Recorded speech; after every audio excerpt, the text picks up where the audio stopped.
4 minutes remaining.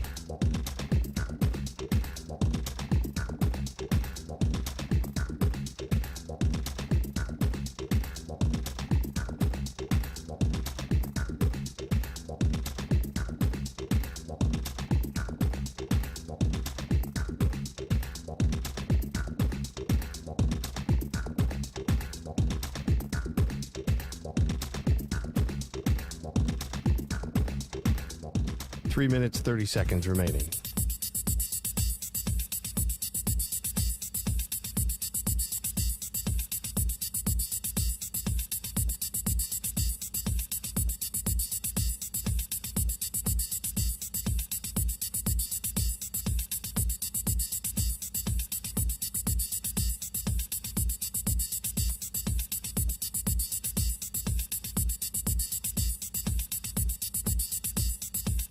Three minutes remaining.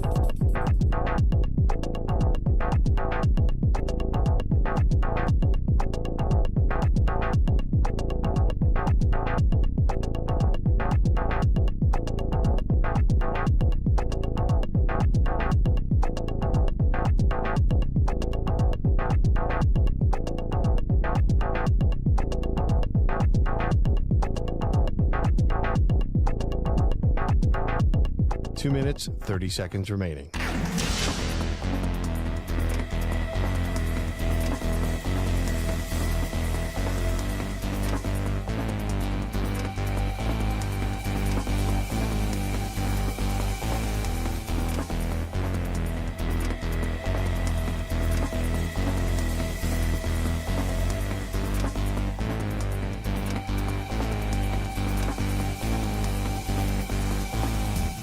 Two minutes remaining.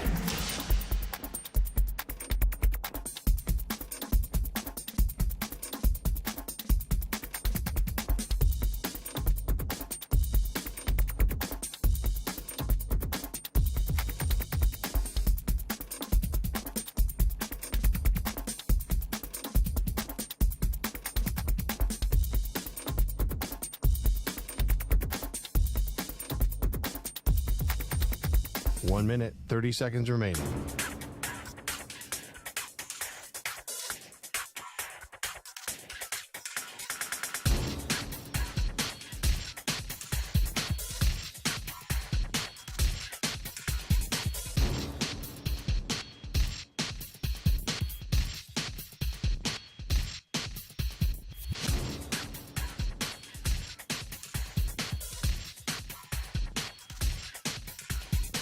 One minute remaining.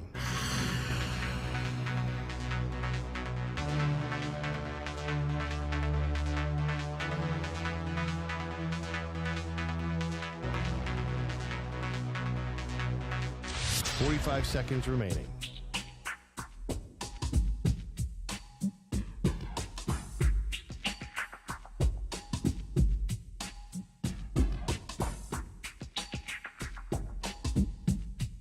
Thirty seconds remaining.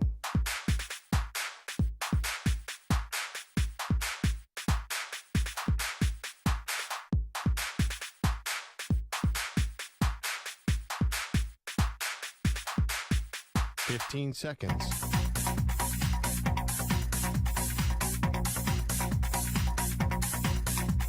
Break ends in 5 seconds.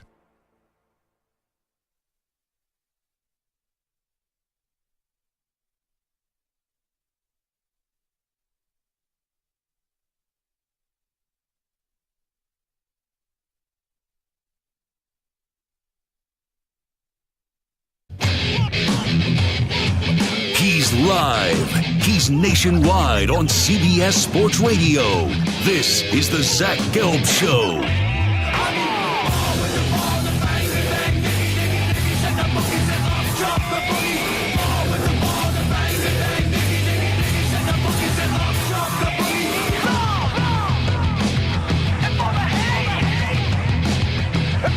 Here's your host, Zach Gelb.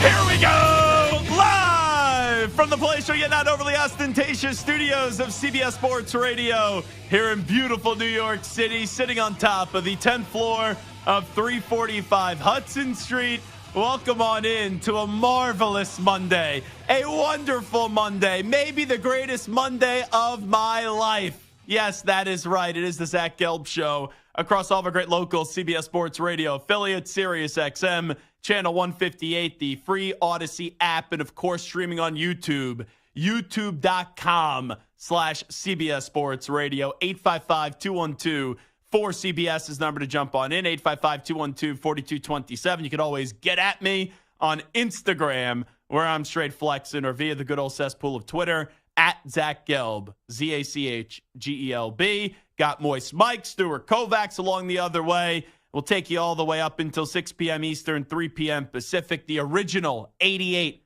Pro Football Hall of Famer, Dallas Cowboys legend, Drew Pearson, will stop by an hour 20 from now at 4:20 p.m. Eastern, 1:20 p.m. Pacific. I just have one thing, and one thing only to say to start the show. How about them Cowboys? Oh, my. The drama Dallas choking Cowboys have done it again. And I have an admission to make. I didn't even think this was possible. The biggest Cowboys hater that exists didn't even think that this was possible. I gave you Cowboys fans too much credit. I actually thought you'd be playing next week. I thought you have a home game in Jerry's World with being the 2 seed, getting ready for the divisional round. And instead, you do what the Cowboys do best, and this is now an all-time low, an all-time bad defeat. You lost to the 7th seed, Green Bay Packers. Da-na-na-na-na-na. Go, Pack, go! The Packers win the toss, take the ball, put the ball into the end zone, and it was panic in Jerry's World. Oh, that was wonderful. Oh, I never wanted that game to end. And what a bunch of frauds the drama Dallas choking Cowboys are. Where are all you cockroaches? Where are all you cockroach Cowboy fans that all year said, Zach, you're not giving this team any credit. Zach, this team is really damn good. Zach, this team's going to make their first NFC title game since 1995. Where are you? You're silent. You're exterminated. The cockroaches are exterminated. And it happens every year. The Cowboys are in the worst spot you could be in. You're the definition of a good team. Not a very good team, not a great team, but you're not bad. And you are stuck in just winning 11, 12 games a year. And then when the big boys come to town, or you have to go on the road in the playoffs, and you actually have to play someone that has a pulse, you choke. It happens every year. I don't want to hear from a Cowboys fan until you win a Super Bowl. Stop with this nonsense. Oh, this is our year. Oh, this is wonderful. It's never your year. The Cowboys have been a joke for 20, 25 years now. Mike McCarthy, you're going to get fired. Dak Prescott, you're overrated. And the best part is they're probably going to pay that guy $50 million a year on a brand new lucrative contract. And oh yeah, Micah Parsons, your great defense. Oh, this great defense of the drama Dallas choking Cowboys. Where the heck were they yesterday? You let Jordan Love look like a Hall of Fame quarterback yesterday. So go do another podcast and go speak down to everybody that actually just speaks the truth about the Dallas Cowboys. Fraudulent. Not a great football team. And in the big moments, they fold. But my, oh my, yesterday was really something. I could be the most clairvoyant person in the world, and I would never have been able to predict what we were going to see transpire on the field. That wasn't just, oh, you lose a heartbreaking game. It's 27-24. The Packers get the ball late, and they hit a go-ahead field goal to win the game. They kicked your ass. They dragged your body up and down the field from end zone to end zone to end zone to end zone, back and forth, over and over and over and over again for 60 minutes. And don't tell me, oh, but Dak Prescott, he had 400 yards passing. Garbage time stats. How about the interception to Jair Alexander? How about the pick six he threw as well? Oh, this team, bunch of frauds, bunch of losers. That's what the Dallas Cowboys are. And I don't care what they look like in the regular season. Cowboys fans, how stupid can you be? You do this every year. You take the bait every year. Oh, Mike McCarthy calling plays. Oh, Dak Prescott playing like an MVP. Up here are the Cowboys. Great defense, blowing out a bunch of crappy teams. How do you fall for this every year? Every single year, it gets repeated. Where you try to tell us that you're someone that even you down deep know isn't true. This is, oh my God, this is marvelous. Marvelous, marvelous, marvelous. It was hilarious. You know, sometimes people push back when we call the Cowboys America's team. You know what? The Cowboys are America's team. Because everyone, I don't care what politics you believe in. I don't care what religion you practice. I don't care your background. Everyone gets united over hating this franchise and seeing this franchise just choke year in and year out in the postseason. I don't hope the Cowboys ever turn into this 4 or 5 win team. I don't want to see them picking in the top 10. I hope they stay right here. I hope they stay right here in this double-digit win team spot, and they're always in contention. And in reality, we always know what will transpire with the Cowboys. Big moment, big spot, expectations, smack them right in the face. Ooh, some pressure with the Dallas Cowboys, and they choke. And it's crazy. This is coming from someone that didn't think the Packers were going to win the game. I gave the Cowboys too much credit. And the moment Matt LaFleur, Jordan Love, and the Green Bay Packers said, we want the ball after winning the toss, and they didn't defer, and they took the ball and they shoved it right down your big fat mouth, there was no chance for the Cowboys. Going into halftime, oh, we'll tease you. We'll allow the Cowboys to get a touchdown. And people started to think, uh-oh, here comes the second half. We're going to have a ball game. Come on. The Cowboys don't have a comeback in them. That was a team that all the air just popped out of their balloon yesterday. And there's no more excuses. No more excuses. 2 years ago, oh, it was bad play calling for Dak Prescott. It was a dumb decision at the end when they couldn't get the snap off. Last year, oh, well, you know, we just can't beat the 49ers. The defense and was great, but you lose Tony Pollard because of the injury. What are the excuses now? Because on paper, you are a superior team up against the Green Bay Packers. Heck, we had Kenny Clark on the show back in the summer in July. He said the Packers were getting disrespected. He got dragged on social media. Everyone clowned him. You know, you look at this Packers team, they don't have CeeDee Lamb, right? Like, look at the talent difference between the Packers to the Cowboys. And that team was confident. That team smelled a team that was afraid and was apprehensive, and they punched you in the mouth. And you know what? There was no referee there to stop the fight. There was no towel to be thrown from your corner of the pathetic drama Dallas choking Cowboys. And that Green Bay Packers team just kept on punching and punching and punching and punching over and over and over again. It got so bad. It was so ugly to watch that Cowboy fans, they had to leave in the third quarter. They were like, I couldn't watch anymore. Oh, baby. Oh, baby. I'm actually disappointed today. You know, I wanted to see this be a slow death. I wanted to give the Packer fan a little hope. I wanted the Cowboys fan to get a little hope. I wanted the Cowboys to beat the Packers, get into the second round. Okay, here comes Dallas. You know, maybe even get another big win, and then the NFC title game just gets smacked. But I'd be lying if I didn't say that this was pretty awesome yesterday. Now, after rubbing it in the faces of Cowboys Nation, which we would love to hear from you today, 855-212-4CBS, 855-212-4227. I'm just going to go out on a limb here. I don't think we're going to hear from any Cowboy fans today. Because this is what usually happens with Cowboys fans. They call, and they call, and they call, and they call when the team is winning. When they're winning. When they're winning. When they're winning. But then when they lose, you may have some Cowboy fans with spine.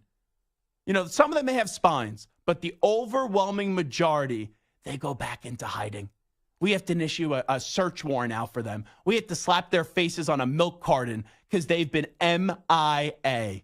So don't be a gutless, pathetic Cowboy fan today. Face the music. Every Cowboy fan that called me throughout the year and told me I was a hater, I'm an idiot, I'm a moron, I'm a dope, I want to hear from you. I want to hear how you try to talk yourself out of this game yesterday, because there's no excuses. There's none. There's nowhere to hide. There's nowhere to run. You got no chance. You got to face the music today. Oh, this is embarrassing. And Mike McCarthy's going to lose his job. I don't think we'll have an announcement today, by the way. I think this will happen sometime tomorrow. Now, Jerry Jones is never afraid to fire a coach in the middle of the playoff game. When he finally got rid of the clapper in Jason Garrett, he let him go during the Eagles game because, he wanted to kind of take a little luster and a little appeal out of the Eagles and people watching that Eagles-Seahawks game and make the Cowboys dominate the story. So I do think with you having 2 games today, Buffalo and Pittsburgh, that does kick off at 4:30. And then you do have the Buccaneers and the Eagles up. The Eagles actually do play today. Oh, maybe. Oh, are we getting a breaking news alert? Are we getting a breaking news alert at about 8:30 when the ball's kicked into the air? Is that when it's going to happen, Jerry? I'm going to put it past him. But I do think after the embarrassment of yesterday, he's going to have his meetings. I don't even think reality has set in. And then Jerry is going to fire Mike McCarthy tomorrow. That would be my guess. And you know what? I don't see, and I've been someone that has defended Mike McCarthy. I don't think he got enough credit the last 2-3 years. Everyone was trying to fire him from the start. But when you have a loss like that yesterday, there's no recovering from that. And especially when you have the names that are available on the market with Belichick, with Harbaugh, with Vrabel, and Pete Carroll. And I would start right at the top of that list with Bill Belichick. Bill Belichick needs talent, and the Cowboys need someone that knows how to win. And I understand people could sit there, and I understand that there will be concerns about how Jerry Jones and Bill Belichick will work together. If you want Jerry Jones to be serious about winning, and you want to finally see another championship before your time on this earth is over with, you got to find a way to get Belichick. But if you can't get Belichick, maybe Bill wants to go to the Falcons. Maybe Bill doesn't want to deal with Jerry. There's Jim Harbaugh available. There's Mike Vrabel available. There's Pete Carroll available as well. And we even speculated about Bill Belichick. I think we were the first radio show to speculate about Bill Belichick going to the drama Dallas choking Cowboys. We had a take, I had a take on, it was December 3rd, December 4th. I resurfaced it yesterday where I said, I know there's a lot of speculation that maybe Dan Quinn would take over. Why would you make a lateral move there? I would go out and go get Bill Belichick, and that's what the Cowboys should start. So between these 4 coaches, the poll question today at CBS Sports Radio, at Zach Gelb, who should be coaching the Cowboys next year? Belichick, Harbaugh, Vrabel, or Carroll? Santa said to me when I put the poll question, you don't even have McCarthy in there? Yeah, it's an assumption that McCarthy's not going to be brought back. 10.3% say Pete Carroll, 19.9% say Jim Harbaugh, 31.8% say Mike Vrabel, and right now, off and running with 38% of the vote is Bill Belichick. 855-212-4CBS, 855-212-4227. Let's start things off with Dylan in Pennsylvania, first up on CBS Sports Radio. Dylan, what's happening? Hey, man, how's it going today? It's great. It's Monday. It's wonderful mood. The Cowboys are done, so how you doing? It's a bad day for me, man. I'm a huge Cowboys fan. I love your show, first off. Listen to you every day. Appreciate that. It's a bad day, but I just want to talk about why it's always on Dak Prescott every week from every, I just think that, first off, you make the move to get rid of Zeke, then you expect Tony Pollard to get, 20, 25 carries. I don't think that everything's on Dak and they don't really surround. Why is it always on Dak, I guess, is what I'm wondering when they don't. Because he's the face of the Cowboys. He's the quarterback of the Cowboys. And what we do in this sport, we either put it on 2 people. We put it on the quarterback or we put it on the coach. Last year, that defense was phenomenal. And in a big spot, I know it's up against San Francisco, but San Francisco's offense wasn't clicking. Dak was a fumble and an interception machine. Yeah, that's a fair point, but you get rid of Kellen Moore, you get rid of Zeke. Well, Kellen Moore is one of the more overrated minds in football. Oh, he's worse. I mean, that showed this year that he's probably the worst as it comes. And Dylan, let's be real. A lot of Cowboys fans were I know Zeke had a good year in New England, but a lot of Cowboys fans were fine with seeing Zeke go because it looked like he was past his prime. He had a good year in New England. He was, but for Tony Pollard to be the player that he is, he needs another running back to take some of that load off. So that's what Zeke, in my opinion, made Tony Pollard what he – those 2 years or whatever it was. Tony Pollard needs another running back to take that heat off him, in my opinion. And then that opens up the pass game for Dak. Yeah, and I would think that they would go explore Derrick Henry, but I don't think Dak gets unfairly criticized. I think it's accurate. Cowboys fans try to tell you that he was an MVP this year. I didn't see it. And that's another thing with Cowboys fans. You're taking these victory laps in the regular season. You guys are the regular season champions. I don't want to hear from you in the regular season. I want to see you guys get the job done in the postseason. Let's go to Dave in Miami next up on CBS Sports Radio. Dave, what's happening? Hey, Zach, what's going on? I love your show, man. Thank you. What do you got? I believe Jerry Jones needs to just let go. Maybe just move upstairs and just have somebody else run the show. And my other comment is, how about them clown boys? I love it, Dave. Well, Jerry Jones is the owner of the team. And Stephen Jones plays a big role. Will McClay plays a big role as well. And this is the other part. As much as we clown Jerry Jones, the Cowboys have good rosters. They just, for whatever it is, they just can't get the job done. But it's not as if Jerry Jones, the last 3 years, there's a lot of personnel decisions that I could really object and say that Jerry Jones did a bad job as basically the general manager of this team. Let's go to Scott at Myrtle Beach next up on CBS Sports Radio. Scott, what's happening? Hey, Zach, how are you, sir? Doing great. Scott, what do you got? Hey, fantastic opening statement about the Cowboys. I'm a huge Packers fan, have been all my life. All we heard all week, Green Bay's going to get blown out, blah, blah, blah. Jordan Love, he can't do it. Well, go, Pack, go. It's the same thing. That game, as soon as we took the ball, I was a little skeptical. I was like, oh, boy. And then, boy, we went down and scored. You could just feel the life suck out of that stadium. It was awesome, man. Yeah, right after that first touchdown, I ate some cheese. I drank some Leap vodka in honor of Leroy Butler, my guy, and I knew that game was over right after that touchdown. And very early into the game, I've never changed a prediction that quickly. I said the Cowboys were going to win, and then boom, they take the ball, the Packers, they drive right down the field, 7-0, and there was a sense of panic that did overtake Jerry's world. All righty, let's go to Connor in California next up on CBS Sports Radio. Connor, what's shaking? So I heard you say that you speculated that they should hire the check, and I very much disagree with that. I'm not trying to diminish Bill Belichick here. I think he was a great coach. I think it's time for him to put it up and retire. So who do you want? So who do you want as the head coach? If you're saying no to the greatest coach of all time, we got so many other ones on the table. We got Mike Vrabel, we got Pete Carroll. You know, we got a whole bunch, and I just think Bill Belichick is just not a good option. Yeah, all I'll say about that is the other way. When Tom Brady was leaving New England, there was a lot of people that said Tom Brady was shot. And then all of a sudden, Tom Brady got some protection up front and more talent, and then boom, Tom Brady won a Super Bowl that year. I think it's very comparable to Belichick. Belichick, the general manager, has done a bad job, but Belichick, the coach, heck, 3 years ago, he got Mac Jones in his rookie season to double-digit wins into a playoff game. And with the second worst roster in the league this year, you know, they haven't got blown out of a game since that Saints game. So I don't think Bill Belichick just lost his fastball all of a sudden. As a GM, he's no longer good. But as a head coach, I still think he'd be very effective in this league. All right, phones are very busy. We'll continue to rock and roll with them. 855-212-4CBS, 855-212-4227. We continue the celebratory day when we return in 5 minutes as the drama Dallas joking Cowboys. They lose a big game once again. Oh, lovely music to my ears coming on back. You're in a 5-minute break.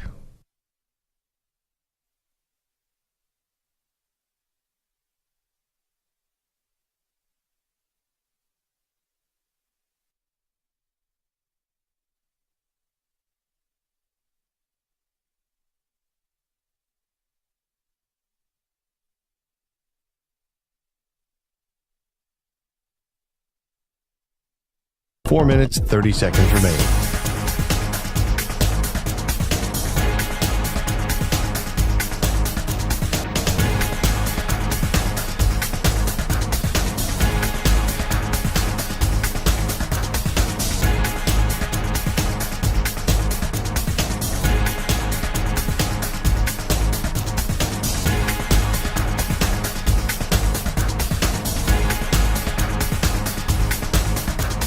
4 minutes remaining.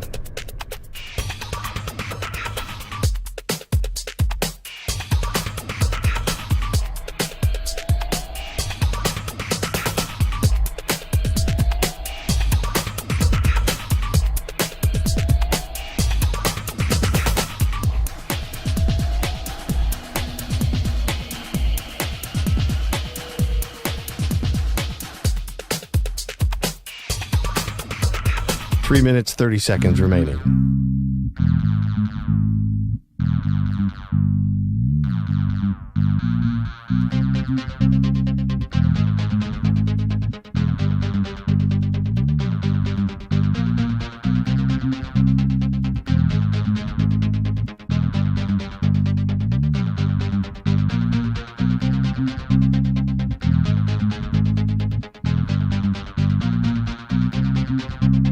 Three minutes remaining.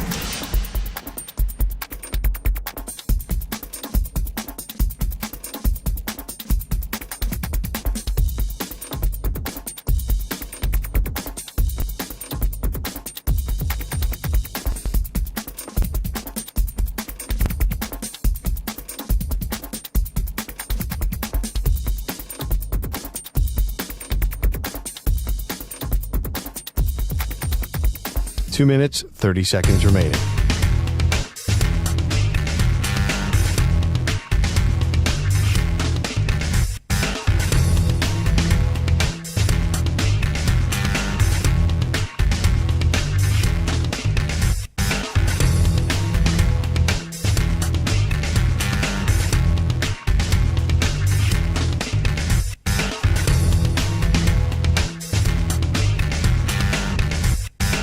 Two minutes remaining.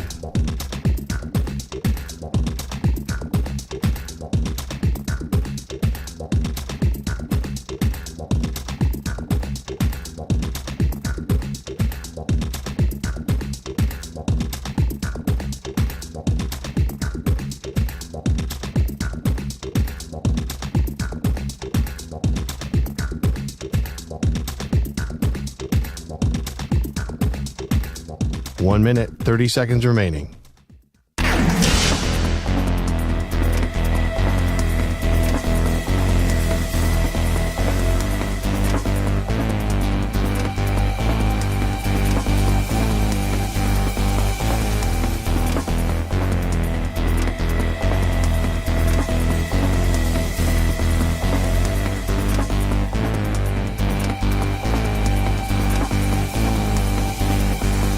One minute remaining.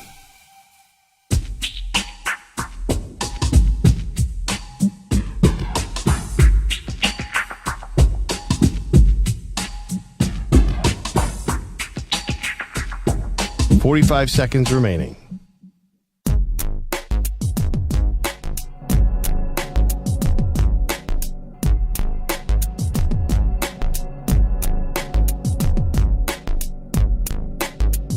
Thirty seconds remaining.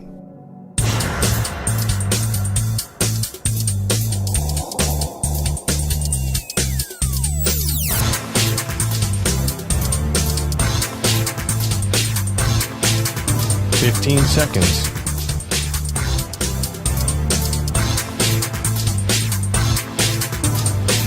Break ends in 5 seconds.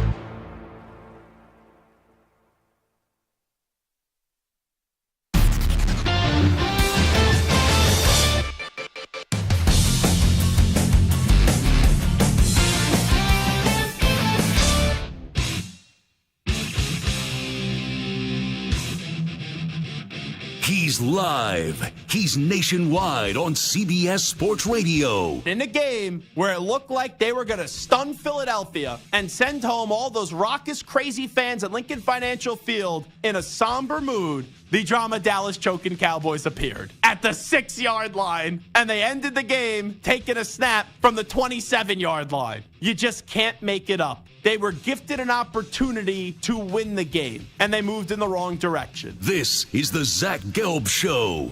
Here's your host, Zach Gelb. You can stream the NFL and Westwood One for free, sponsored by AutoZone. All season long, you can listen to every Westwood One broadcast of the NFL live on the NFL app, by asking Alexa to open Westwood One Sports or on the Odyssey app. Get in the zone, AutoZone. AutoZone's free battery testing and charging is available for free at your local AutoZone. Get in the zone, AutoZone.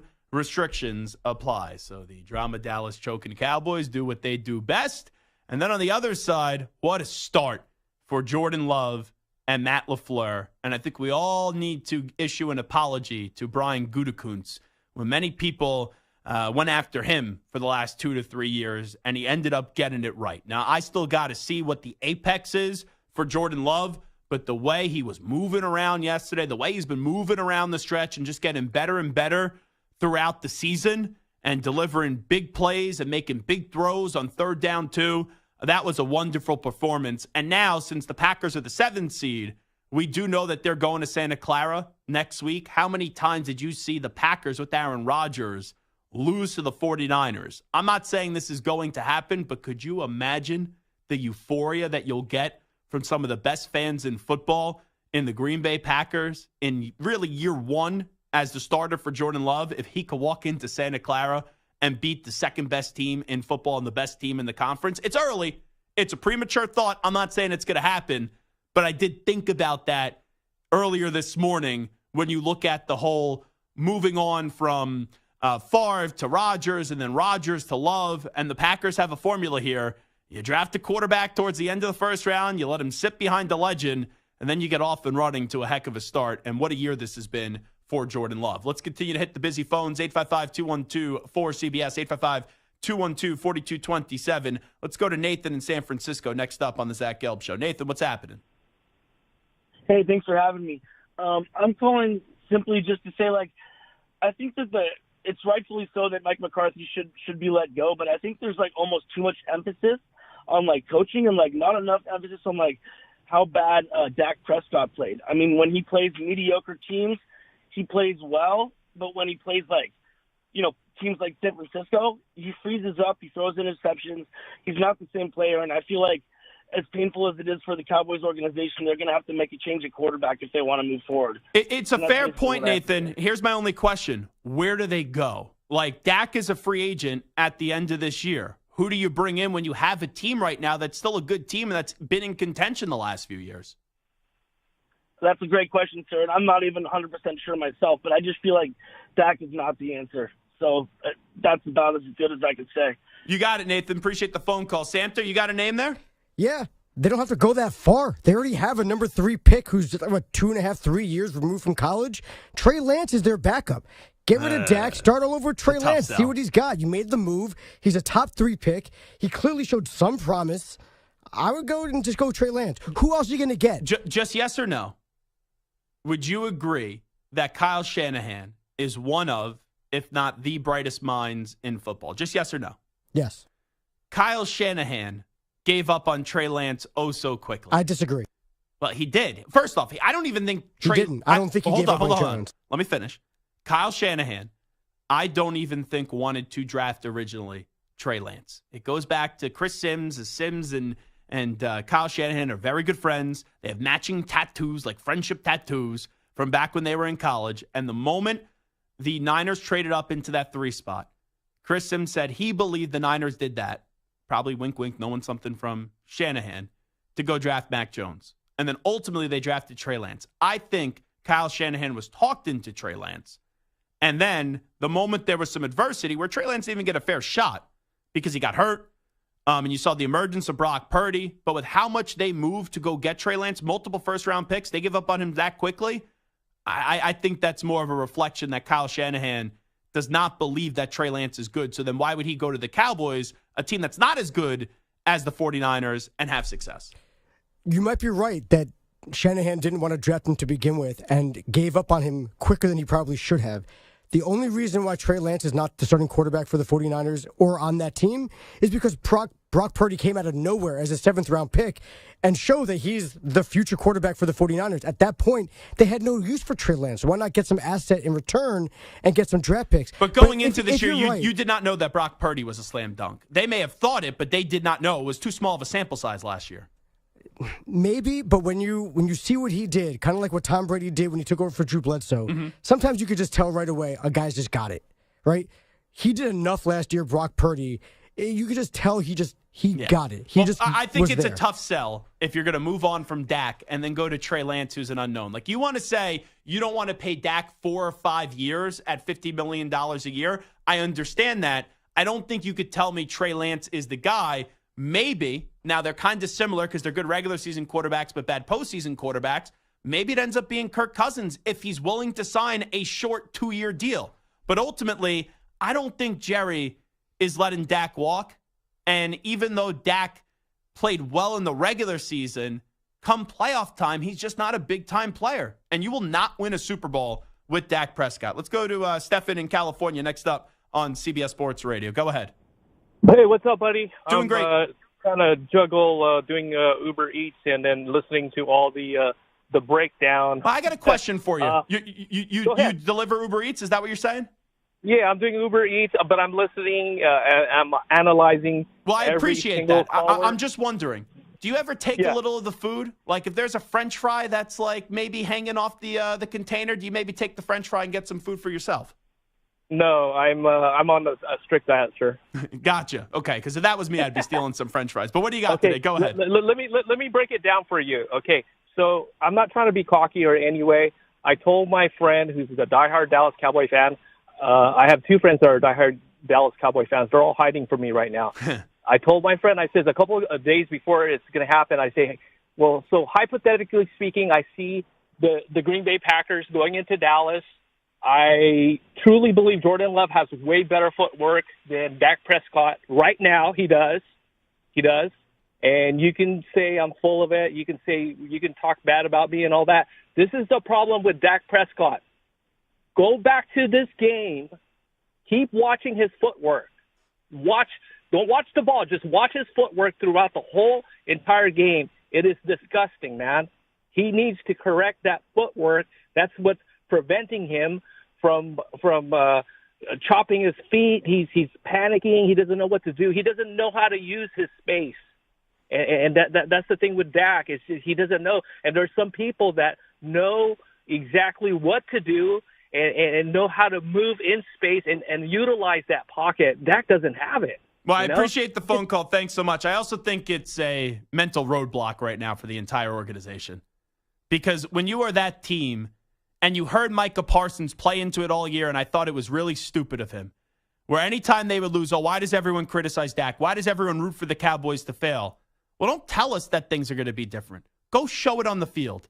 And for it to reach this low, where, like, Stefan's one of the people in the minority that thought the Packers were going to win the game. Most of us, even me, thought that this choke for the Cowboys wouldn't happen until at earliest next week. But for them to lose this game to Green Bay, not only lose, get annihilated, it shows you the moment there's some adversity, they just don't know what to do. And I go back to the game against the 49ers 2 years ago. When they got out to that slow start before they couldn't get the snap of at the end of the game, McCarthy admitted the team wasn't ready to go. And then to have them not ready to go up against the Packers again 2 years later, it's on the coach and it's also on the players. But you know this and I know this, 9 times out of 10, the coach is the one that gets let go and the quarterback's still going to get rewarded with a new deal. Let's go to Josh in San Diego next up on CBS Sports Radio. Josh, what's happening? Nada. Stoked on the show. Just found it about a year ago. Really like it. Lifelong Cowboy fan. And all you can see is how puckered up that they play. Like, once you're a Cowboy, if they could change the idea behind the team that you're already playing with house money. Everybody wants you to lose anyway. So why not play not to instead of playing not to lose, like, just go for it. And yeah. They looked scared yesterday. So scared. They looked scared. They looked nervous. It was pathetic. Yeah, it was lame, and they always do that because no matter what, they're going to get blasted. So if you know that already, I just don't understand how they can't change the whole mantra behind the team. Who cares? Nobody likes you anyway, so just go for it, and maybe another coach will allow that. I mean, I'm into Vrabel because I think he would be the guy to at least set that tone. Yeah, and Vrabel's definitely aggressive. I say Belichick because he'll, even though it's tough to ignore the outside noise in Dallas, he will make sure that his locker room will ignore the outside noise, and he would not let a lot of things go on as they were this year. Let's go to Willie in South Carolina next up on CBS Sports Radio. Willie, what's happening? I'm on the line with the Z-Man, Zach Gelb. What's happening, Z? Willie, I'm doing fantastic. What do you got? What do you say? I know you're doing fantastic as I am. You know, I hear a lot of people talking about, you know, Bill Belichick and the Dallas Cowboys, but haven't we seen that story somewhere before? Go back in time to when, you know, Barry Switzer was a coach and then he was fired. Mm-hmm. Then you bring in the likes of Bill Parcells, a legend, a renowned legend in the National Football League. Now, he came in there with the idea to change, you know, everything about the Cowboys, and then and where did that go? So now we're talking Bill Belichick, who can come in, a man with who much like Bill Parcells is a no-nonsense disciplinary type of coach. But are we certain that's going to work? I would think that the Cowboys would have more success with Bill Belichick than what they had with Mike McCarthy. I don't think that's a crazy statement. Now, if Tony Romo just held on to that snap in that playoff game, they probably would have won a playoff game under Bill Parcells. I don't think you could go wrong when you look at the Cowboys with the four names. It has to be one of these four names: Carroll, Vrabel, Belichick, or Jim Harbaugh. You get one of those four names in there, and Jerry lets those coaches do what they want to do. You know, there's no reason why this team shouldn't be an NFC title game next year. But it takes a certain coach and a special coach to really turn around this team from the mental problems that they're having. All righty, I'll take one more before the break. Let me go to Bob in Wisconsin. He's been holding patiently. He's next up on CBS Sports Radio. Bob, go ahead. Hey, thanks for the call. Hey, you know, the Green Bay Packer fan a long time, all my life. Mm-hmm. No matter what happens next week, we already won. As far as I'm absolutely. concerned. Wins and losses this year for the Packers were irrelevant. It all came down to how you felt about the quarterback at the end of the year. Well, yeah, exactly. And then you figure we had rookies, second-year players, third-year players maybe, and very little experience. We had wide receivers running the same routes at the same time. Defense didn't know what to do. And they were coached up enough to come in and not just beat Dallas, but to, you know, just put them away. Yeah. And I would nominate LaFleur for Coach of the Year. I mean, that's well, here's the only thing, the tricky thing, Bob. The only tricky thing, and thanks for the phone come up against it, is Coach of the Year is a regular season award. But what we do now is once you play well in the postseason, we try to reevaluate what the vote should be. It's a regular season award. It's either going to go to Kevin Stefanski or it's going to go to DeMeco Ryans. One of those two guys are going to win Coach of the Year this year in the NFL. As good of a job as LaFleur has done down the stretch, he's not going to be the Coach of the Year. You could be mentioned as someone that could be considered, but you can't use yesterday for why he should win Coach of the Year because, once again, it's a regular season award. Onside, offside, next. Zach Gelb Show, CBS Sports Radio. Let's get the latest update in with the Ackman, Rich Ackerman. CBS Sports Radio. Sports Flash. Oh, it took to the final day to declare for the potential number one pick overall to make his decision as USC quarterback Caleb Williams is reportedly entering the NFL draft. The third and final day of Super Wild Card Weekend kicks off in another hour from now with the Steelers and Bills in Buffalo after getting postponed yesterday. Still snow on the ground in western New York, but not nearly as bad as it was 24 hours ago. The second part of the doubleheader features the Eagles and Bucks in Tampa. Philly ended its season with loss in 5 of 6. They'll be without wide receiver A.J. Brown today. And, of course, the Eagles won the previous meeting way back in Week 3. The Chargers meeting with Jim Harbaugh today while Donovan Edwards is returning to Michigan for his senior season. Texans wide receiver Noah Brown has been placed on season-ending injured reserve. In the NBA today, second quarter, it's the Pelicans in front of the Mavericks 49-46. The Sixers top the Rockets 124-115 behind 41 points and 10 rebounds from Joel Embiid. Right now, after one, the Pistons lead the Wizards 29-22. Knicks and Magic are even at 24. And in college basketball at the half, it's Marquette leading Villanova 43-40. I'm Rich Ackerman. Hey, it's Amy Lawrence. Be sure to listen to CBS Sports Radio at home. Just ask Alexa to play CBS Sports Radio. CBS Sports Radio.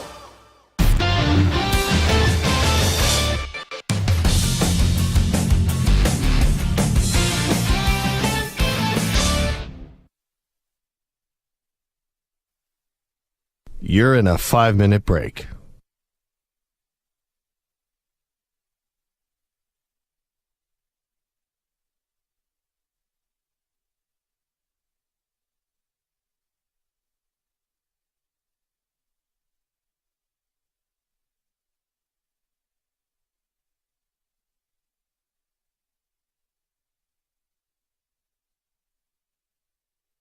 4 minutes, 30 seconds remaining.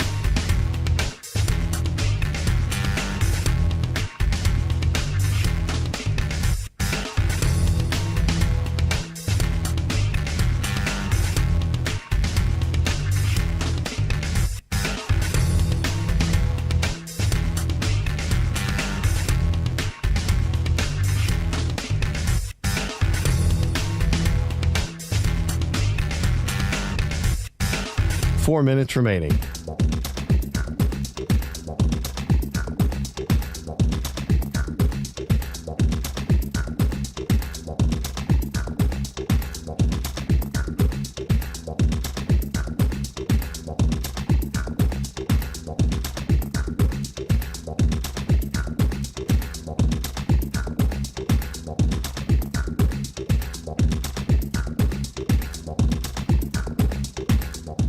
Three minutes, 30 seconds remaining.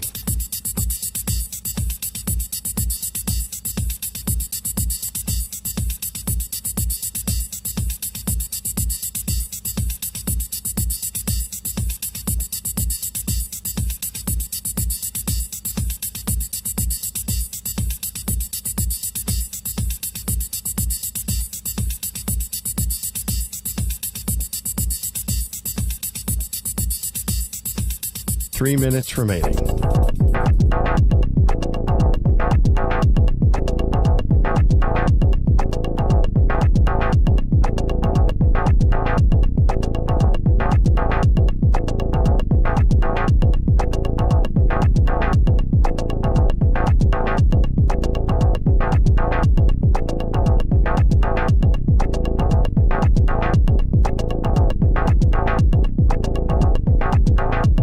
Two minutes, 30 seconds remaining.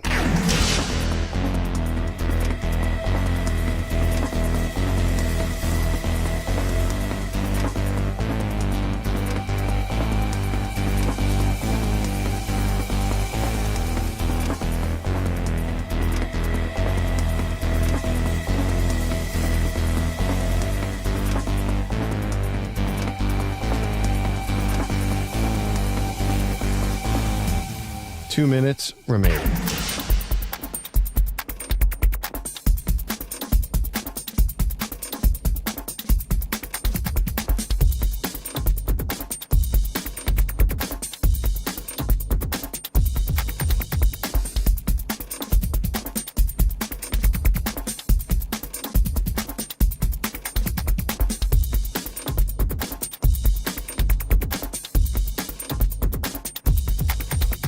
One minute, 30 seconds remaining.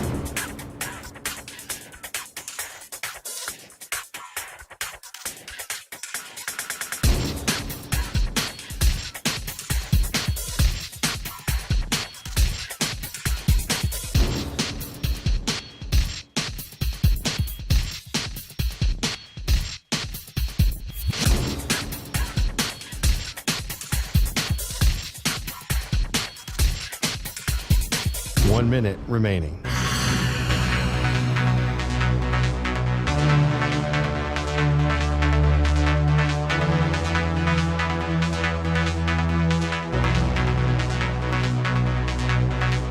Forty-five seconds remaining.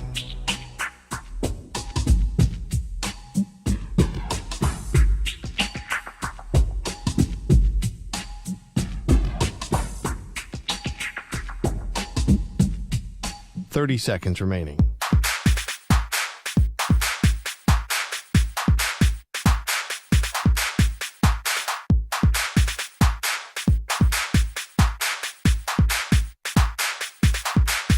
Fifteen seconds.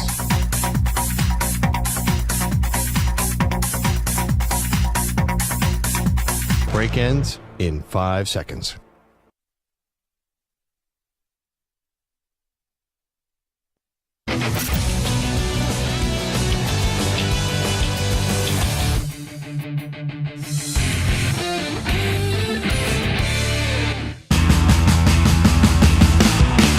Zach's taking on the most polarizing issues in sports. Which side of the line of scrimmage will he end up on? Offside. Defense number 69. It's Onsides, Offsides with Zach Gelb on CBS Sports Radio. It's time to Ask the Pros, where you, the listener, gets to ask us a question. It's brought to you by O'Reilly Auto Parts. Simply tweet your question at CBS Sports Radio or at Zach Gelb, ZACHGELB, using the hashtag Ask the Pros. Be listening later in the show. We might answer your question. Think O'Reilly Auto Parts for all your car care needs. Get guaranteed low prices and excellent customer service from the professional parts people at O'Reilly Auto Parts. O'Reilly Auto Parts. Moist Mike, what do you got cooking today? All right, well, listen, your Here We Go Brownies fairy tale season came to a close. In their blowout loss to the Texans, and Joe Flacco's magical pixie dust dried up, throwing 2 pick sixes that all but sealed Cleveland's fate. So onside, offside, despite the ugly ending, the Browns' season was still a success. Onsides, when you lose your quarterback, when you lose your star running back, who's maybe the most valuable player on the offensive side of the ball, and about 8,000 offensive linemen, and you still find a way to win double-digit win games, and you're in the playoffs, that's a successful season. Now, what you saw on Saturday was a complete and utter embarrassment. Congratulations to the Texans. Nothing but respect with D'Amico Ryans and CJ Stroud and Will Anderson have done in this last year. But I can't crush the Browns when you look at the totality of the season. So it's still a success on sides. Now, Dan Quinn was a hot coaching candidate. Apparently, he has 4 interviews lined up now that they've lost. He's got a good agent. I feel like every year the last 2 years, Dan Quinn is like the James Franklin the in the NFL. college circuit, where he's linked to like every job. Now, his poorest defense allowed 41 points, 400 yards, and the Packers scored touchdowns on 6 of their first 7 possessions. Onside, offside, the Cowboys' defensive performance on Sunday has ruined Quinn's shot of actually landing a coaching gig. So I do wonder how much of genuine interest there is on Dan Quinn, but I don't think when it pertains to a head coach, when you look at a coordinator, that one game, even though yesterday was as embarrassing could be for the Cowboys defense, I don't think that takes him out of the running, especially in 2 spots in particular. Seattle, where he has connections to, and then also the Washington Commanders, where he's been linked to. So the Cowboys' defensive performance has ruined Quinn's shot at getting a head coaching gig. I would say offside. He was a good coach with the Falcons. He was just never able to recover once you choked away the game that you did in the Super Bowl, 28-3. Offside. Now, before the season, many wondered whether this would be Matthew Stafford's last, but a resurgent second half and budding stars like Puka Nacua and Kieran Williams seem to have rejuvenated Stafford despite yesterday's loss in Detroit. Onside, offside, you believe Stafford will play at least 2 more seasons? I don't think people appreciate enough what Puka Nacua has done this year, because when you talk about Offensive Rookie of the Year, it's always CJ Stroud, and it should be CJ Stroud, but maybe any other year, Puka Nacua would win Offensive Rookie of the Year. The dude is a star in the NFL, and you have a tremendous 1-2 punch of wide receiver with Cooper Kupp and Puka Nacua. I do think Stafford was close to retiring, and he got banged up yesterday. He's been banged up a lot during his career, but he is under contract through 2026. So that's 2024, 2025, 2026 under contract for 3 more years. Yeah, now with this new life and with some of these newer players, we'll see what happens with Aaron Donald. But you have Williams, you got Puka Nacua, you still got Kupp there. I think this rejuvenates Stafford to play at least 2 more seasons, so I'll go on sides there. Now, while many complained about the streaming-only Peacock broadcast of Chiefs-Dolphins, NBC announced it was the most-watched streaming event in U.S. history, with over 23 million viewers. So onside, offside, you have no issue with more streaming-only playoff games. Like, I consider and call the NFL greedy, but they're trying to make the most money possible. I get it doesn't look good with the billions that the NFL does print, but that's just the way that the world is moving it. Now, I have no clue how I have Peacock. I do not pay for Peacock, but I went to my smart TV the last time there was one of these exclusive games, and somehow, some way, someone signed in, and I have like 9,000 accounts linked in there from previous roommates, significant others, family members, things like that. So I did not recognize who Peacock account it was, but I thanked them because I didn't have to shell out the $5 or $6. But no, I don't generally. It's just the way the world is. I don't have an issue with more streaming-only playoff games. It's just the way that this is going to eventually all move to. Now, Jim Harbaugh is set to meet with the Chargers today, and some think he won't leave Los Angeles without a deal. The 5-12 Chargers are nearly $30 million over the cap, but have the 7th youngest roster in the NFL. So onside, offside, the Chargers will at least see a 4-win turnaround if they hire Harbaugh. Oh, you bring in Jim Harbaugh with Justin Herbert, you're instantly a playoff team. And that's just a 4-win turnaround. My math's not great, but that would be 9-8. So, yeah, Jim Harbaugh is a sensational college coach. He was a sensational NFL coach. There's no doubt that they would see a 4-win turnaround on sides. Now, speaking of the exodus from Ann Arbor, both Blake Corum and J.J. McCarthy declared for the draft. Corum finishes as the Wolverines' 5th leading rusher of all time, while McCarthy threw 44 touchdowns to just 9 picks over the past 2 seasons. And by the way, that duo together, I know Blake Corum was hurt last year, but they have 3 wins up against Ohio State. They have 3 Big Ten championships and a national championship. And just in case if people forgot it last week, just want to remind people of that. Especially Ohio State fans. You losers. Who won the national championship? I don't remember. Michigan. Now, onside, offside, J.J. McCarthy will be the 4th quarterback off the board after Caleb Williams, Drake May, and Jaden Daniels. I don't think McCarthy's going to be a great pro quarterback. I understand why he's leaving. I could also see why he should have came back because the market for QBs won't be as robust as it is right now next year in the draft. Caleb Williams, who just declared today finally, Drake May, Jaden Daniels, the Heisman winner at LSU. And then also I think Michael Penix Jr. are going to go before McCarthy. So you saying McCarthy will be the 4th quarterback off the board, I will go offside. Even though he lost the national championship game, Michael Penix Jr. to J.J. McCarthy, I think Penix will get selected before McCarthy. Offside. As the Bulls honored the 90s Bulls this weekend and had the inaugural Ring of Honor, fans booed the late Jerry Krause, who both built the dynasty and is often blamed for their breakup. The booing, however, caused his widow Thelma to cry as they showed her on the scoreboard. He was a 6-time NBA champion, 2-time NBA Executive of the Year, represented by his wife Thelma, Basketball Hall of Famer, and former Bulls general manager Jerry Krause. Now, many ripped the fans, including former Bulls Steve Kerr. It's shameful. It's absolutely shameful. I cannot believe. I'm devastated for Thelma and for the Krause family. What can we possibly be thinking? So the fans who booed, they know who they are, and that's to me it's absolutely shameful, and I'm devastated by that. And of course, Stacey King, who calls Bulls games now. It was the worst thing I've ever seen in my life. I hurt for that lady, brought her to tears, and whoever booed her in this arena should be ashamed of themselves. That's not Chicago. That's New York, Philly.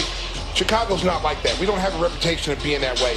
And whether you like Jerry Krause or not, that man brought 6 championships here, and that was really classless. And I was disappointed in the people that booed. It was a sad thing. Now, onside, offside, you would have been fine with the fans booing Krause if his widow wasn't present at the event. First off, Stacey King saying, oh, that's not Chicago, when Chicago fans did that, and then you take a shot at New York and Philadelphia fans, bleep off, okay? That's number one. Number two, I don't care if the widow's there or not. You shouldn't boo him either way. I know there's a lot of animosity with the late Jerry Krause because of the whole Last Dance and Michael Jordan can't stand his guts, but as Santer said, he's still responsible for building a team that won 6 championships. So if I'm making that decision to cheer or boo, whether his wife is there or not, how can you bring yourself to the side of booing? Like, you still got to be 51% cheering individually in the decision compared to booing just because he won 6 championships. So the Bulls fan, which has been miserable ever since, they're bitter and they're spoiled. You booed basically a dead guy that brought you 6 championships while his widow is there. I don't care if the widow is there or not. You don't boo the guy. But that just shows you the immediate world that we live in, fresh off the fresh dance, right off of it. People don't like Jerry Krause. Now, real quick, do you think it was worse because it was a classless move to boo a dead guy, or more of a bad move because they should be cheering him for what he brought rather than booing him for the end of the era? I would think the latter. How do you boo a guy that ended up winning 6 championships? And also, he's dead. Like, get over it. The guy won you 6 championships. Come on, cheer him.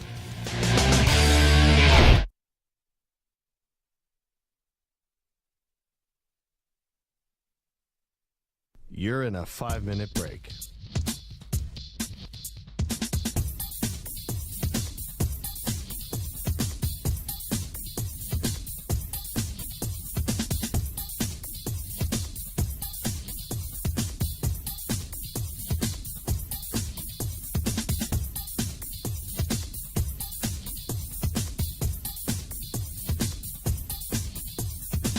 Four minutes, 30 seconds remaining.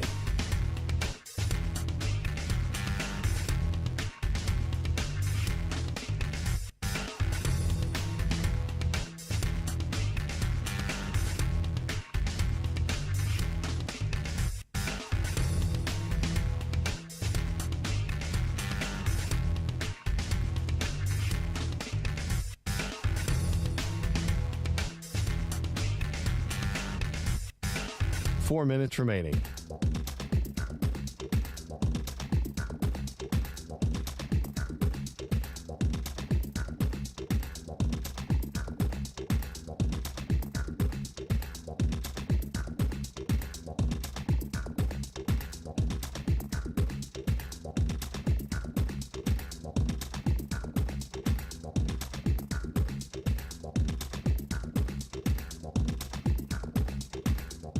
Three minutes, 30 seconds remaining.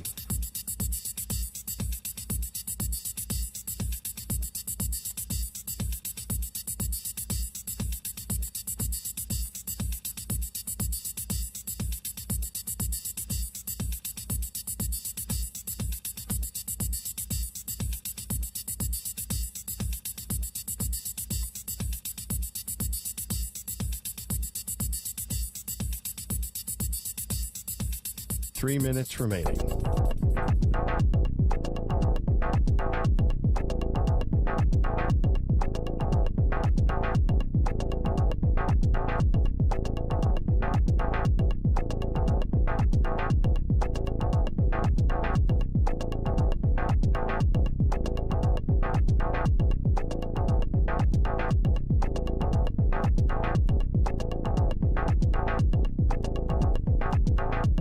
Two minutes, 30 seconds remaining.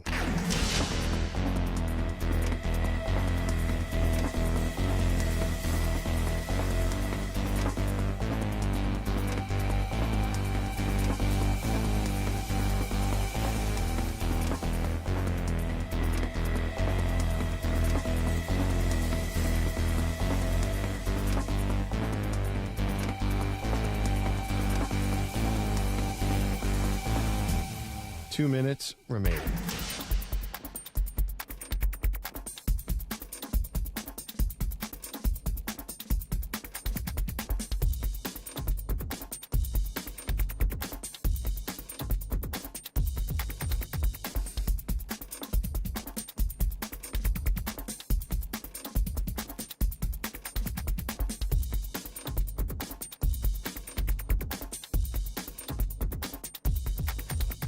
1 minute, 30 seconds remaining.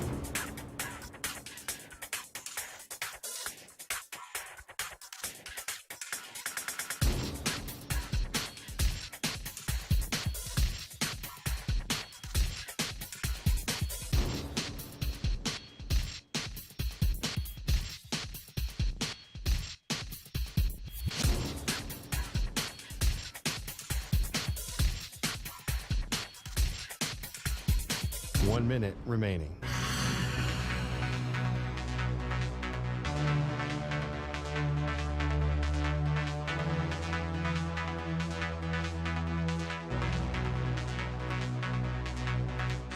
Forty-five seconds remaining.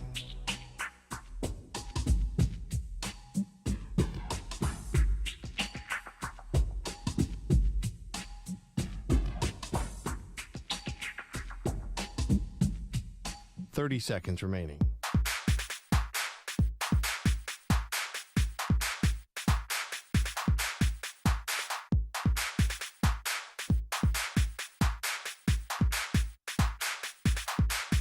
Fifteen seconds.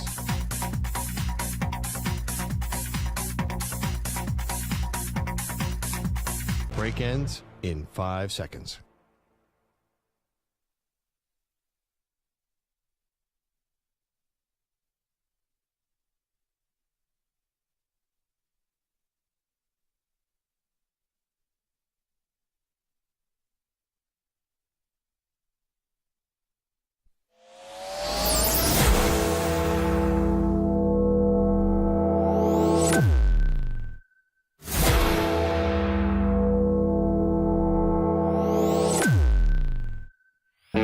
He's live.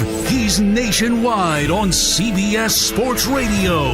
This is the Zach Gelb Show. All righty, rocking and rolling. Hour number 2 of our radio program. It is the Zach Gelb Show, coast to coast on CBS Sports Radio. The original 88, Drew Pearson, Cowboys legend, Pro Football Hall of Famer, is going to stop by 20 minutes from now. We'll get his thoughts on just what is a disaster yesterday, if you're a fan of the drama Dallas choking Cowboys. I think Mike McCarthy's going to get fired.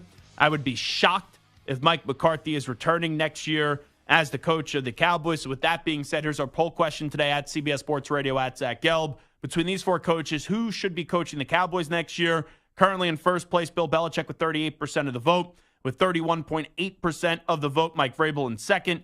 19.9% say Jim Harbaugh in third. And then 10.3% do say Pete Carroll. So you continue to chime on in at 855-212-4CBS, 855-212-4227, or at Zach Gelb and at CBS Sports Radio. We got two games, one about to kick off in about 30 minutes or so. Steelers and Bills. This game got moved because of that crazy snowstorm in Buffalo, as you found out early Saturday afternoon.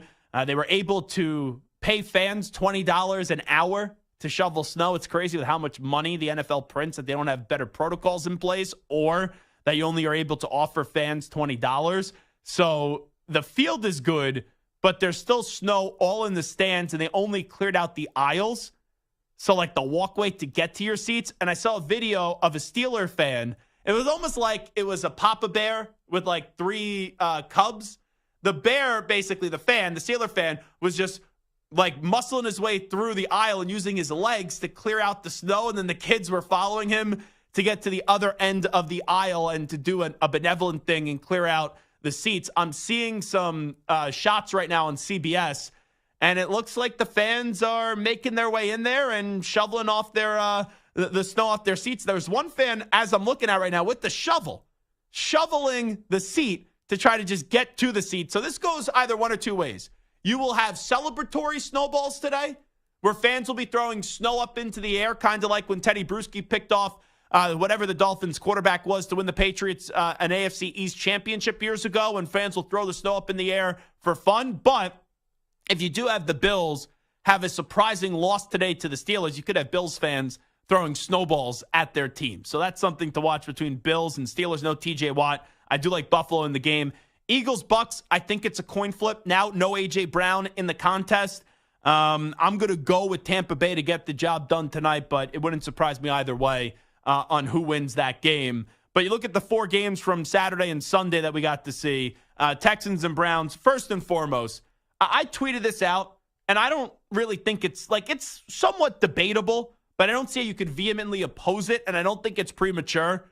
With what CJ Stroud has done this year, I think CJ Stroud is now a top 5 quarterback in the NFL. Like entering next year, going into 2024, the 2024 season, I don't think there are 5 quarterbacks that you could tell me that you would rather have over CJ Stroud. Like this team does not have a lot. Nico Collins, I liked him coming out of Michigan. He is not as great of a wide receiver as what he's playing out to be. Like you do not have a great roster in Houston. You change the coach, you change the quarterback, you got it right there. Will Anderson Jr. lived up to the hype too.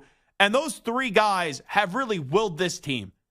And to see them blow out the Browns, which I thought that game was going to be a toss-up as well, it just shows you how great and how clutch and how advanced at such an early age CJ Stroud is. But like in no order, Mahomes we know is a top 5 quarterback. Joe Burrow's a top 5 quarterback. Lamar Jackson's a top 5 quarterback. Josh Allen is a top 5 quarterback. Like, if you're going to tell me C.J. Stroud is in 5, who are you putting there? Jalen Hurts, not having a good year. Aaron Rodgers, coming off an Achilles injury. Justin Herbert, like, he's a phenomenal quarterback, but his team success is not there. You got to win. Like, Trevor Lawrence out of that conversation after this year. You know, maybe there's an argument to be made for Matthew Stafford. You can't tell me Dak Prescott. So I really do believe that C.J. Stroud is going to enter next year as a top 5 QB in the NFL. So Texans and Browns, what a blowout, what a performance that was for the Texans. And give credit to guys like Nick Caserio, D'Amico Ryans, Will Anderson, and C.J. Stroud. Also, just an honorable shout-out right here. We'll talk more about them later on in the show. But the Detroit Lions. The Lions fans roaring last night in that stadium. I don't know if I've ever tuned into a game and you could hear the fans as clear and as loud as you heard Lions fans last night. And that first half was awesome. It was high scoring. It was fun. You had Stafford and Goff matching big throw after big throw. And then the second half, the scoring went away. But when you needed a big play to happen, when no one thought it was coming, they thought you were going to run the football, Dan Campbell personified who he is as the coach of the Lions, where he's aggressive and he's going to do things that are unconventional. And Goff, who has been a solid quarterback, but has not got universally praised, and people just thought he was a throw-in in that Stafford deal for the Lions to go snag another first-round pick to take on the contract of Jared Goff. He has been better than what anyone could have thought or anyone could have dreamt about for the Detroit Lions. And to make that big clutch throw on 2nd and 9 and end the game right there when probably everyone's saying up, how are the Lions going to blow this? How are the Lions going to continue to have the biggest drought since a playoff win? Now it's the Dolphins. But to see that throw for Goff up against his old team, that was really damn cool. And just the entire battle, Stafford against Goff, that was awesome. And it was an awesome storyline. Brad Holmes and Dan Campbell, I say this in a positive way, they're two nut jobs. Like, they really are. But they're awesome. And you need two highly energetic guys that are football guys that do things different to change around that organization. A great year for the Rams. No one thought they would be as good as they were. And they have now two young stars in Kyron Williams and also in Puka Nacua. And you get to add into this old guard as well for the Rams. I don't think they're going anywhere in McVay as long as he stays as a head coach. That Rams team's always going to be a heck of a team. But now the Lions get an extra playoff game. Remember all the bitching and complaining, which they were rightfully so, after the refs, Brad Allen, screwed them up? Well, now they ended up getting the Rams in the first round. You beat them. And not only that, the Cowboys go down yesterday, so now you elevate into the number 2 seed, and you end up getting that extra home game, which the Lions will have next week. And that's the team. I think that right now, the team that everyone, if you don't have a dog in the fight, the team that everyone's going to be rooting for is the Detroit Lions, because people love when you have lost for so many years and then you start to move in the right direction. But I will say the two games that elicited, I believe, the greatest responses about a quarterback in terms of questioning their future was the outcome of the Chiefs-Dolphins game and the Packers-Cowboys game. You know, give credit to Kansas City. They know how to win. I'm still not fully bought in on the Kansas City Chiefs. If Buffalo wins this game, I do not think the Chiefs are going to beat the Buffalo Bills next weekend, but they're going to be a tough out. No one's going to want to face Kansas City. The Dolphins couldn't throw the football. The Dolphins couldn't do anything in the cold. I was dead wrong thinking the Dolphins were going to win the game. And then when you look at the Packers and the Cowboys just got annihilated by the Green Bay Packers. We've been talking about it for the entirety of the show. And now we get into the conversation, which I do think it's the toughest conversation from a sports perspective to have when you're talking about positions in sports and contracts. And that's what to do with your quarterback. Because so many times we see good quarterbacks get paid like they're elite quarterbacks. And teams try to get ahead of the curve so they don't have to pay them even more money before their contracts even expire. But when you look at the Cowboys, here's what we know. Dak Prescott is a good quarterback. Dak Prescott can't win a big game, though, to save his life. And we've now seen 3 years of evidence to suggest that. And don't tell me, oh, well, he went head-to-head up against Tom Brady. The Tampa Bay Buccaneers won the NFC South. They finished below 500. That football team was 8-9. If that's what you're trying to tell me, that Dak is a big game quarterback, get lost. All right? But Dak is now at the end of the road with this contract. And Jerry Jones has made it clear that they intend to bring him back, right? He's been saying that all throughout the season. There's been reports that Dak's going to get a contract north of $45 or $50 million a year. And it's like crazy that a guy's going to get paid that much, but no one will have the expectation when he gets paid that contract that he's going to go win a Super Bowl, or anyone actually believes and genuinely believes that Dak Prescott will win a Super Bowl. But it's like, as we were talking about earlier, what else are the Cowboys going to do? That's the rate. You know, I know Santa threw out Trey Lance. I can't get behind the Trey Lance train. You want to tell me go trade for Justin Fields? Even though I believe Justin Fields could be a good quarterback, and I do think the Bears will end up trading him, what happens if you don't get him? So you want to tell me maybe Kirk Cousins? If you could only get him on a 2-year deal, and then you don't have to go commit 4 or 5 years to Dak? I like Kirk Cousins. I think Kirk is a better quarterback than Dak Prescott, but Kirk is also coming off an Achilles injury. So I really do believe when it comes to the quarterback, the Cowboys have reached a dead end where, let's say you're someone that says, oh, get rid of Dak Prescott. I don't know if there's an alternative out there that is going to keep you in the race here. And it's the crappy part of sports. And I know, Samter, this is like the one topic that drives you crazy and drives you bonkers because you think it's insanity. I'm not saying you're wrong. When this guy, in all likelihood, is going to get a $50 million a year or $45+ million a year from a deal a year from the Dallas Cowboys. And I can't sit there and say, like, based off his ability, he deserves it. But since he's in that range of being a good quarterback, we've seen it over and over and over again. Good quarterbacks get great money because teams don't want to envision life with having an average or a below average or a bad quarterback. And we've seen teams before win with good quarterbacks. So it's a tricky situation, and it's not as if they continue to kick the can down the road because they can't franchise tag him because of the way his last contract was made. And also, he's now in the final year of his deal in a year where Cowboys fans, as crazy as this argument ever was, were saying that this guy should have been the MVP of the NFL. So I know I like to make fun of the Cowboys. I do not envy them for the spot they're in with this contract because you can't move on from him, in my opinion. But if you do move on from him, I don't think there's a good alternative out there. It's just one of those years. So the question really, and this is not just for about Dak and about the Cowboys, but here's the real question. I think we can all agree Dak is an above-average quarterback. He's a good quarterback. So top 10 probably, top 12, somewhere in that general range? I think he is a borderline top 10 quarterback. There are moments he looks like a top 10 quarterback, and you can maybe tell me he's as high as 8 when you look at it. But then whenever you start to say, oh, he's playing great, or he is a top 10 quarterback, he takes a step or two just outside the top 10. But he's in that conversation. So you want to say he's in that, 8 to 12 range, I think that's fair. Mm-hmm. As any team, do you want that 8 to 12 range, a guy who you don't really think is going to ever be able to lead you to a Super Bowl at $45, $50 million a year, or a guy like Justin Fields or Trey Lance or whatever, who might be 18, 19, 20, but he's only costing you 10, 12, 20 million. The difference in money matters. In a salary cap league, it matters. Paying a guy that you know that will never bring you to a Super Bowl $50 million will not only prevent you from winning a Super Bowl with him, but will hamstring you at any point in the future while you have him on your team. So there is zero reason to give Dak Prescott that money. I understand that that's the next level. If you do not think that Dak is the guy, if you do not think that Dak can lead you to a championship, he's gone one and done 3 straight years. He can't do it. So don't give him the money. Well, he won a playoff game against Tampa Bay. Fine, Tampa Bay. Sorry, he went. But that wasn't actually almost a one and playoff done. game. Yeah, right.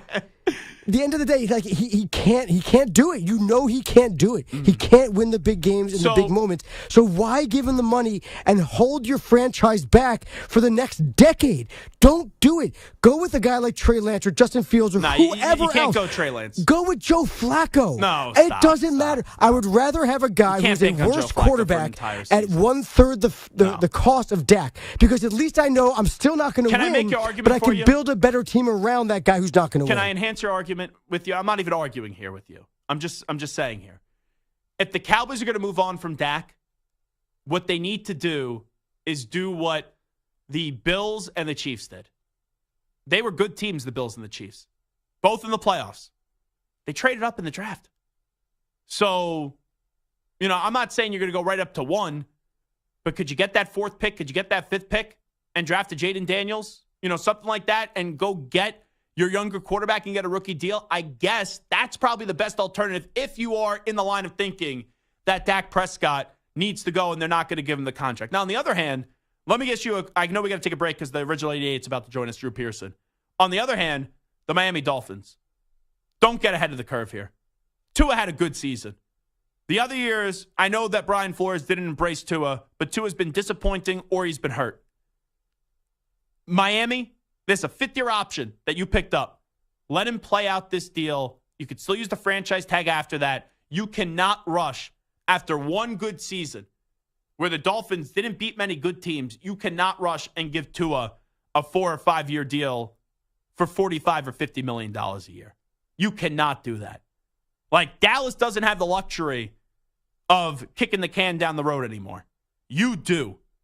Let Tua play out the 5th-year option. You always have the franchise tag on the back end as well if you need to do it to buy more time to figure out a contract. But I think it would be crazy barring Tua takes a significant discount, which quarterbacks never do, I think the Dolphins would be crazy to give a 4 or 5 year extension at $45, $50 million a year to Tua Tagovailoa this offseason. Zach Gelb Show, CBS Sports Radio, the original 88, Cowboys Hall of Famer, Pro Football Hall of Famer. Drew Pearson's going to join us on the other side. What do the Cowboys do with Dak Prescott? What do the Cowboys do with Mike McCarthy? We'll check in with Drew Pearson when we return in 5 minutes. You're in a 5-minute break.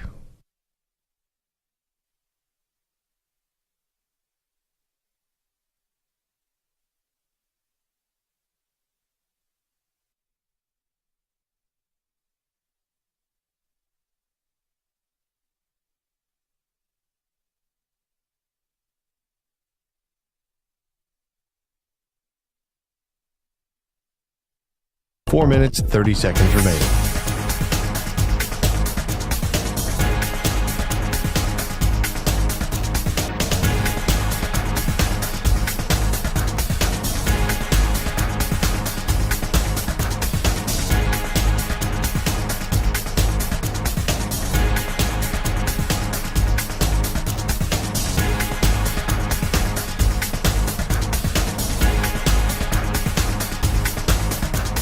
Four minutes remaining.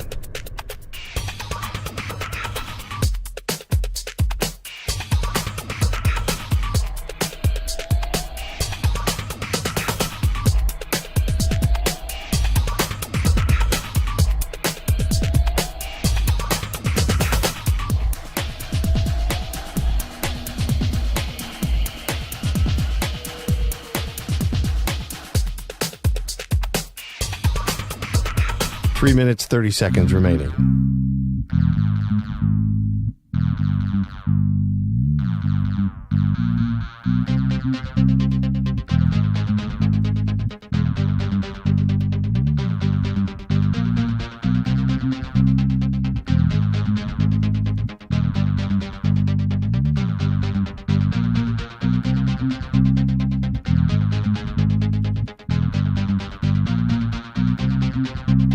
Three minutes remaining.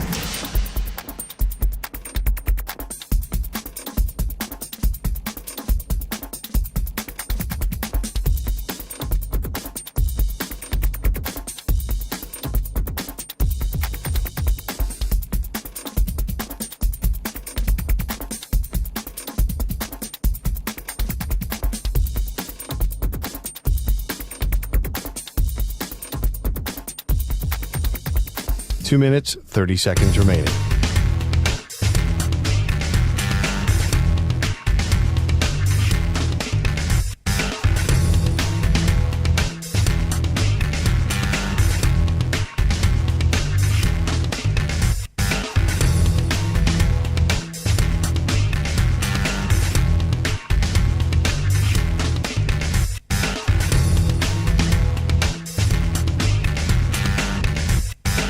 Two minutes remaining.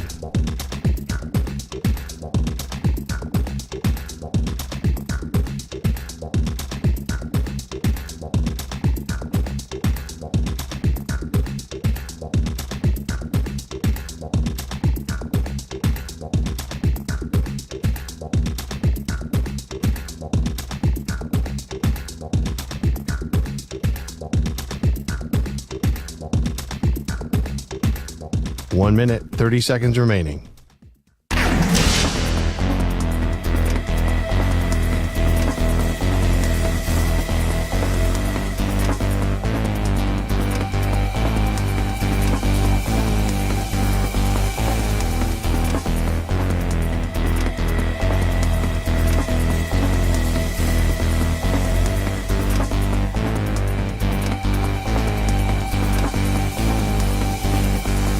One minute remaining.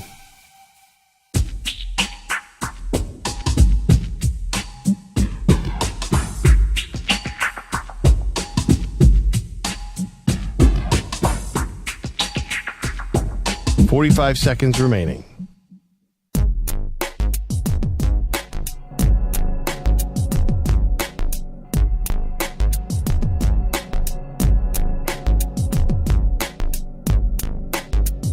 .30 seconds remaining.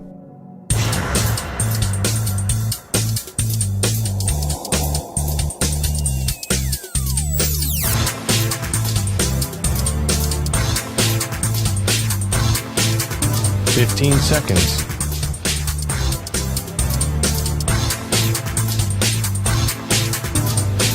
Break ends in 5 seconds.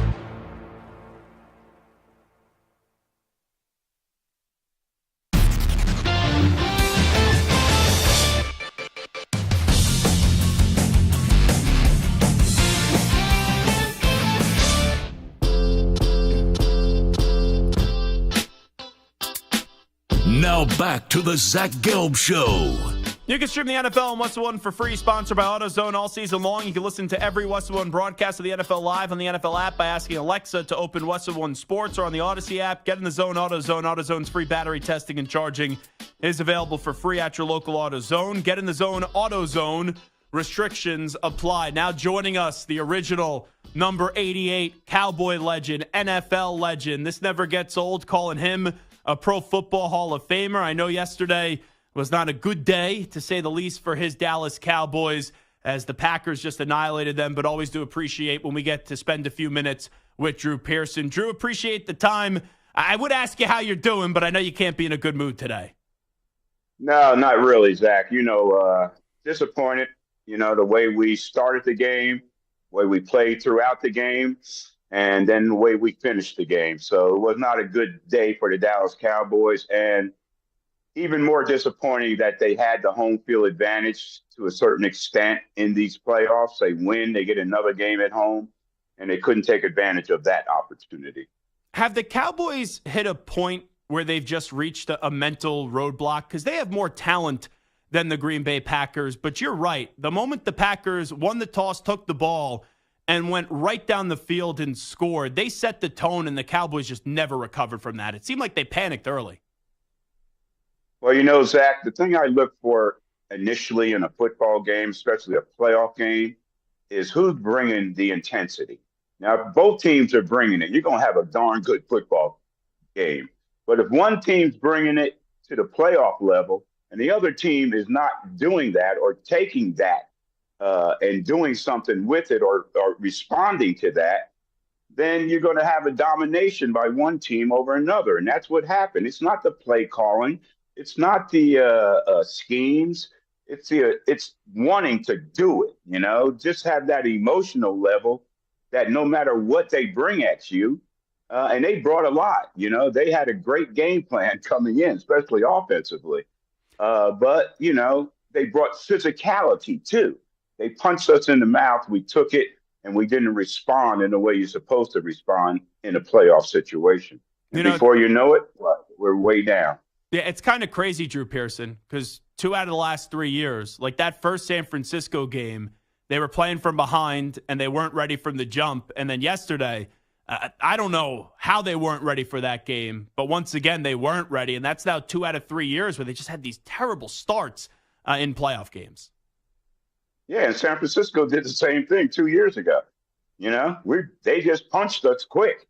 I was there at the game, and I saw that level they brought. And the Cowboys were, they're feeling around and all this, but San Francisco was there with a purpose. They were there to win that football game. Green Bay came to town with a purpose. They're probably glad just to get out of Green Bay to come to Texas. We're a little chilly, but it's not Green Bay kind of cold. But no, they came to town with a purpose. They said, we're going to take this game, and they're playing at a high level. So we should have expected their play on the field and what they brought as far as the game plan and things they do on the field was going to be good football. But the extra that they brought was that intensity level, that emotional level. And, sometimes, Zach, when you go on the road, there's more of a camaraderie type thing. You're traveling together, you're on the plane together, you're at the hotel, you eat together, the breakfast, the meetings, everything's together. When you're at home, you're all over the place. Relatives, they say success is relative. You play a Cowboy playoff game, you find out how many relatives you have, okay? They come from everywhere, and you got to take care of this, you got to take care of that. And so sometimes you might have a tendency to lose your focus, especially if you're not experienced in dealing with those kind of situations. So Green Bay came in here focused, ready to play. And they started from quarter one and took it to us, and we didn't respond, and we sat back and took it. And the way they did it dominating us on the ground in the running game and then hitting us with the big plays, making Jordan Love look even better. People are saying today on the talk shows I've been hearing, this guy might be better than Aaron Rodgers, and we're responsible for that because we made him look like that.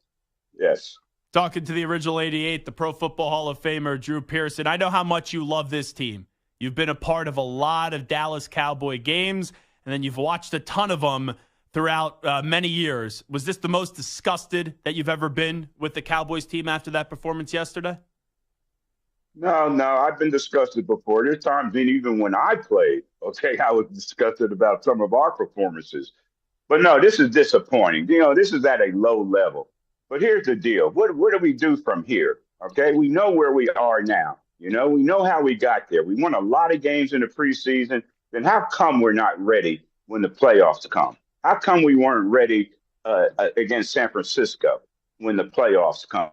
That's what we need to investigate. I don't think we need to certainly don't need to get rid of the quarterback. I mean, 2 weeks ago, we were talking about MVP candidate, but we need, and we certainly don't need to get rid of the coach. Okay. We don't need to start over with this organization, with this football team.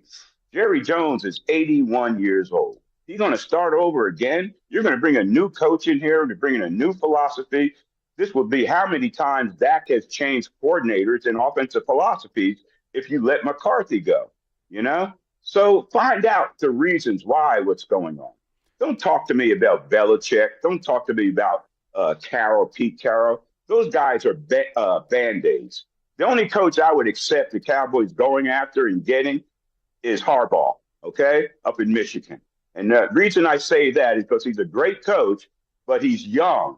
You can build on him. You can't build off of Belichick. You can't build off of Pete Carroll. Those are Band-Aids. So stick with what you got in McCarthy and find out why you can't get over that hump, identify it, and try to correct it. But now you're getting me fired up, Zach. I'm going to have to get a sweat towel. The great Drew Pearson here with us. With that being said, that's what you think they should do. Do you think they will bring back Mike McCarthy? Because Jerry, he can't be thrilled yesterday. I don't care how – I've been as critical as anyone of the Cowboys. No one saw them losing that game yesterday. I do think McCarthy is going to be sent packing and they're going to go for somebody else. You do, huh? But, again, Jerry's 81. I don't think he's at that point where he wants to bring somebody else in. The biggest hit on their salary cap is their quarterback, So you got to be thinking about him. What's comfortable for him? And if it's McCarthy coming in another season, based on what they did the first season together as, him calling the plays, then maybe they can improve. But the real improvement with this football team needs to be on the defensive side of the football. The way they've been gouging us in the running game and hitting those big runs and creating situations where a guy like Jordan Love, is second and short, third and short. Those kind of situations are conducive for him and the kind of play he, because now you got the play action game coming into focus. So anyway, I don't think, but here's I don't know if you can see that. That's a picture in today's paper.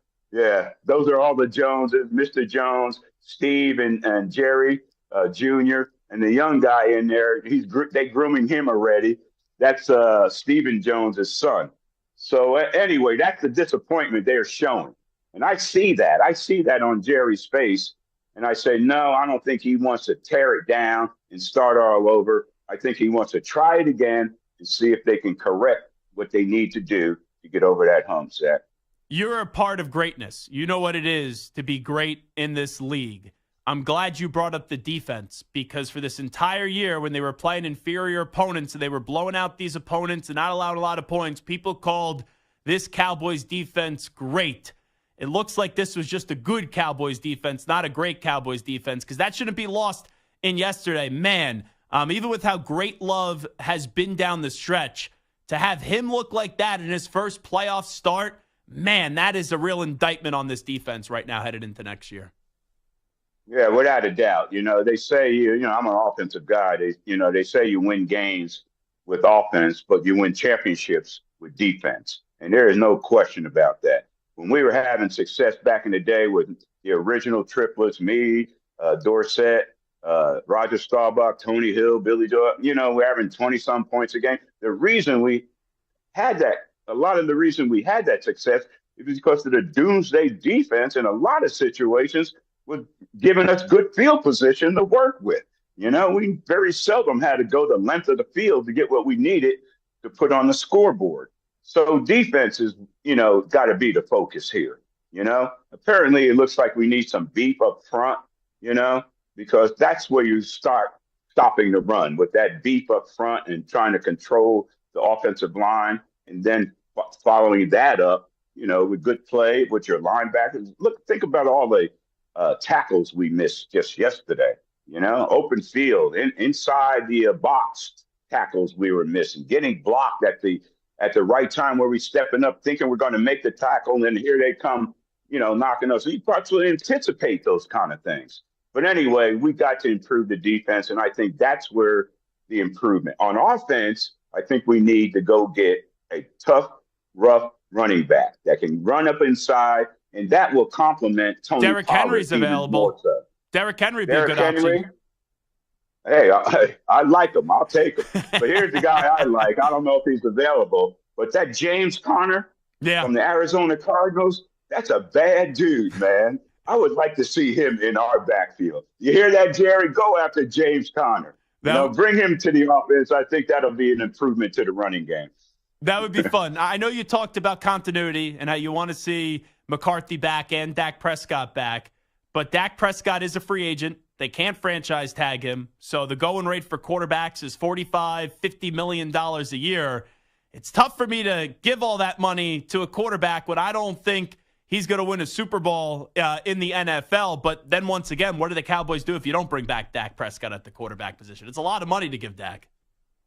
Well, that's the thing. Back in the day when we were wide receivers asking for more money, Gil Brandt used to say, what makes you so special? I could shake a tree and pick up 5 wide receivers before they hit the ground. But now the players have a little bargaining power, because of their salary. So Dak is not going anywhere because of that. They got to make it work with that.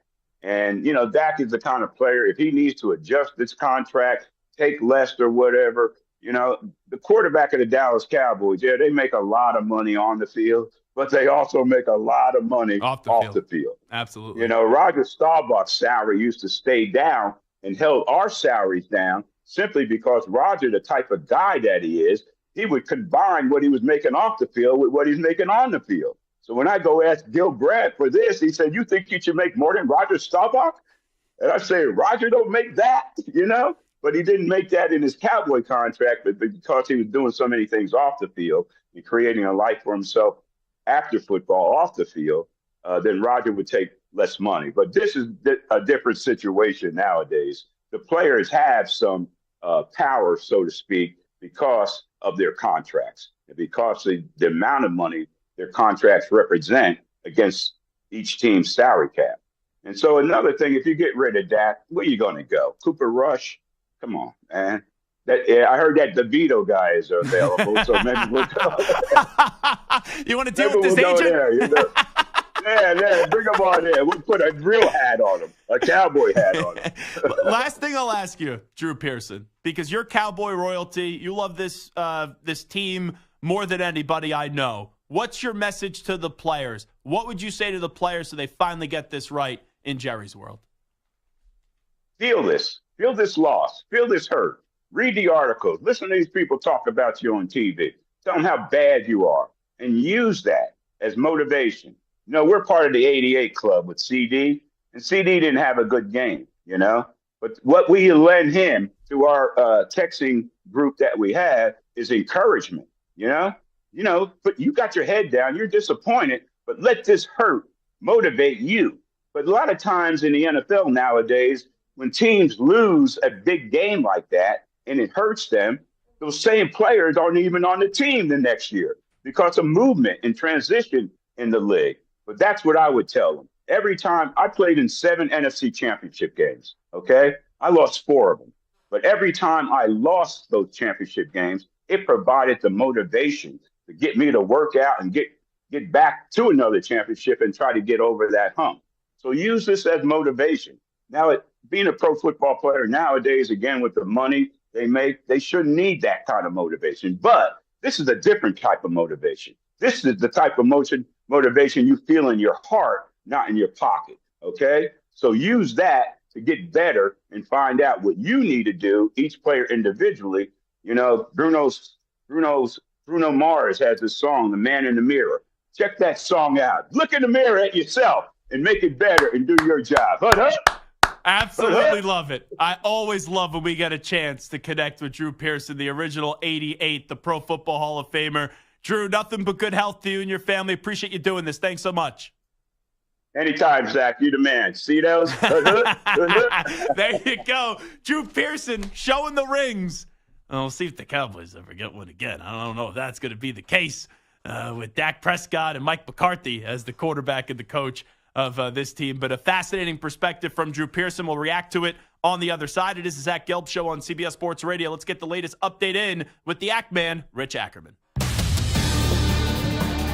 CBS Sports Radio. Sports Flash. And this report is sponsored by Progressive Insurance. Looking for a career path with great flexibility, great pay, and benefits? Go to progressive.com/careers and apply online today. The doubleheader of NFL playoff action is officially underway in Buffalo, with the Steelers receiving the ball first. 2.5 minutes in, they went out to midfield, but the drive has stalled, and they are ready to punt the ball away, giving it to Buffalo for the first time today. The field looks in good shape.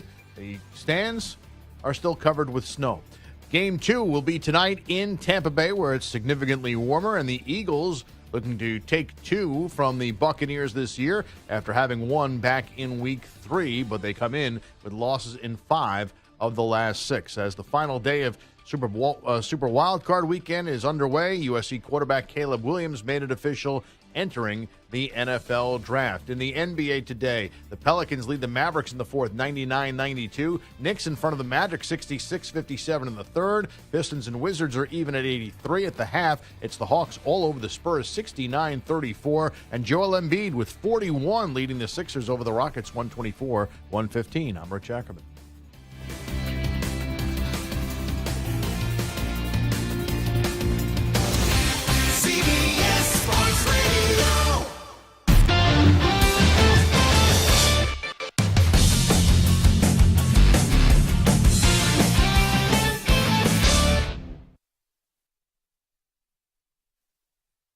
You're in a 5-minute break.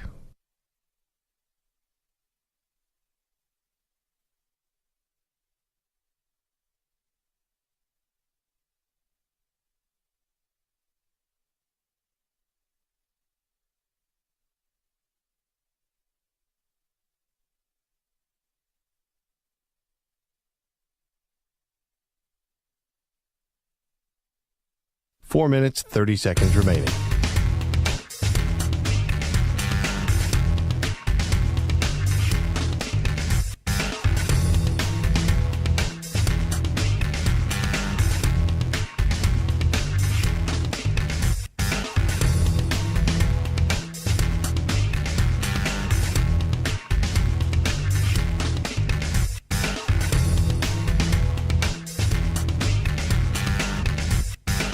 Four minutes remaining.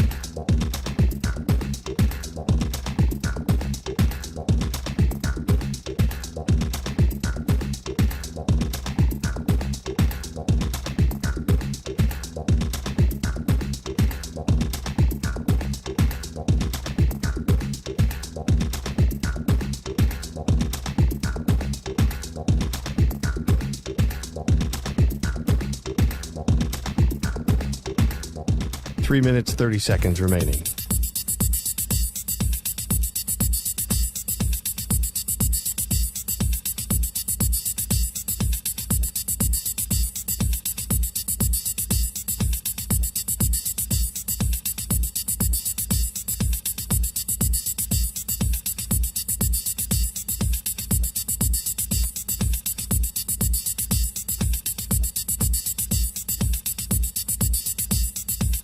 Three minutes remaining.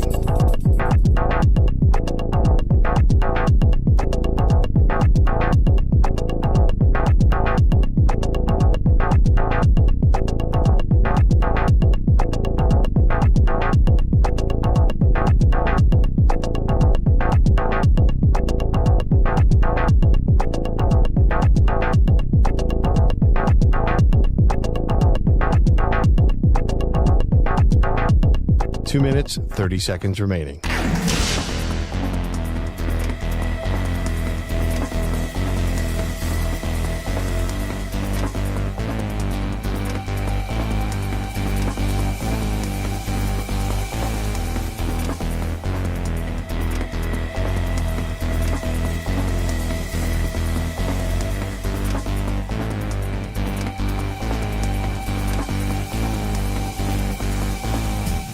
Two minutes remaining.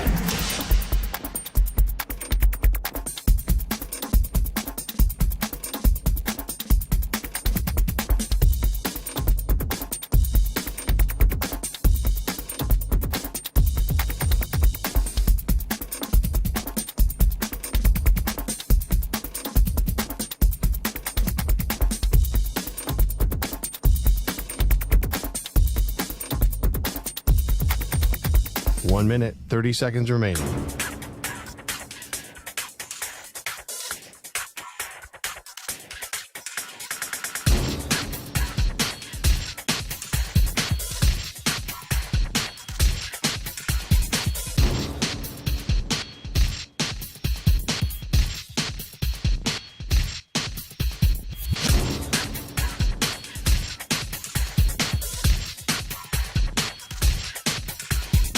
One minute remaining.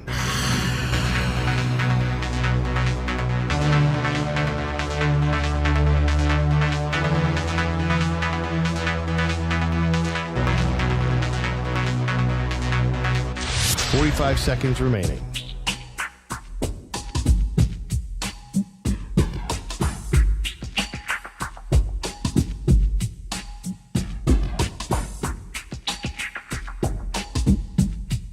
Thirty seconds remaining.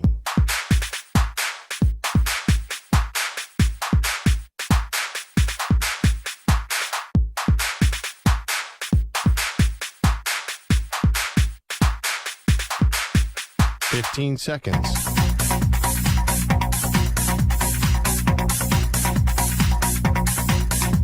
Break ends in 5 seconds.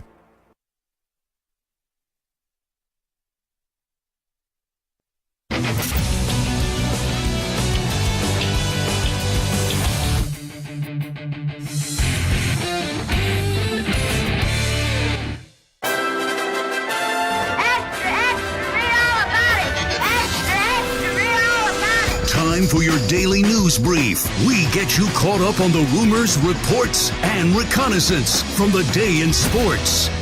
Alrighty, news brief time. But first, let me tell you, the Buffalo Bills and Pittsburgh Steelers have started. The Bills have the ball first, and they are matriculating the ball down the field. Stephon Diggs just had a catch. That's going to put them just outside of the red zone. So Buffalo about 25 yards or so out.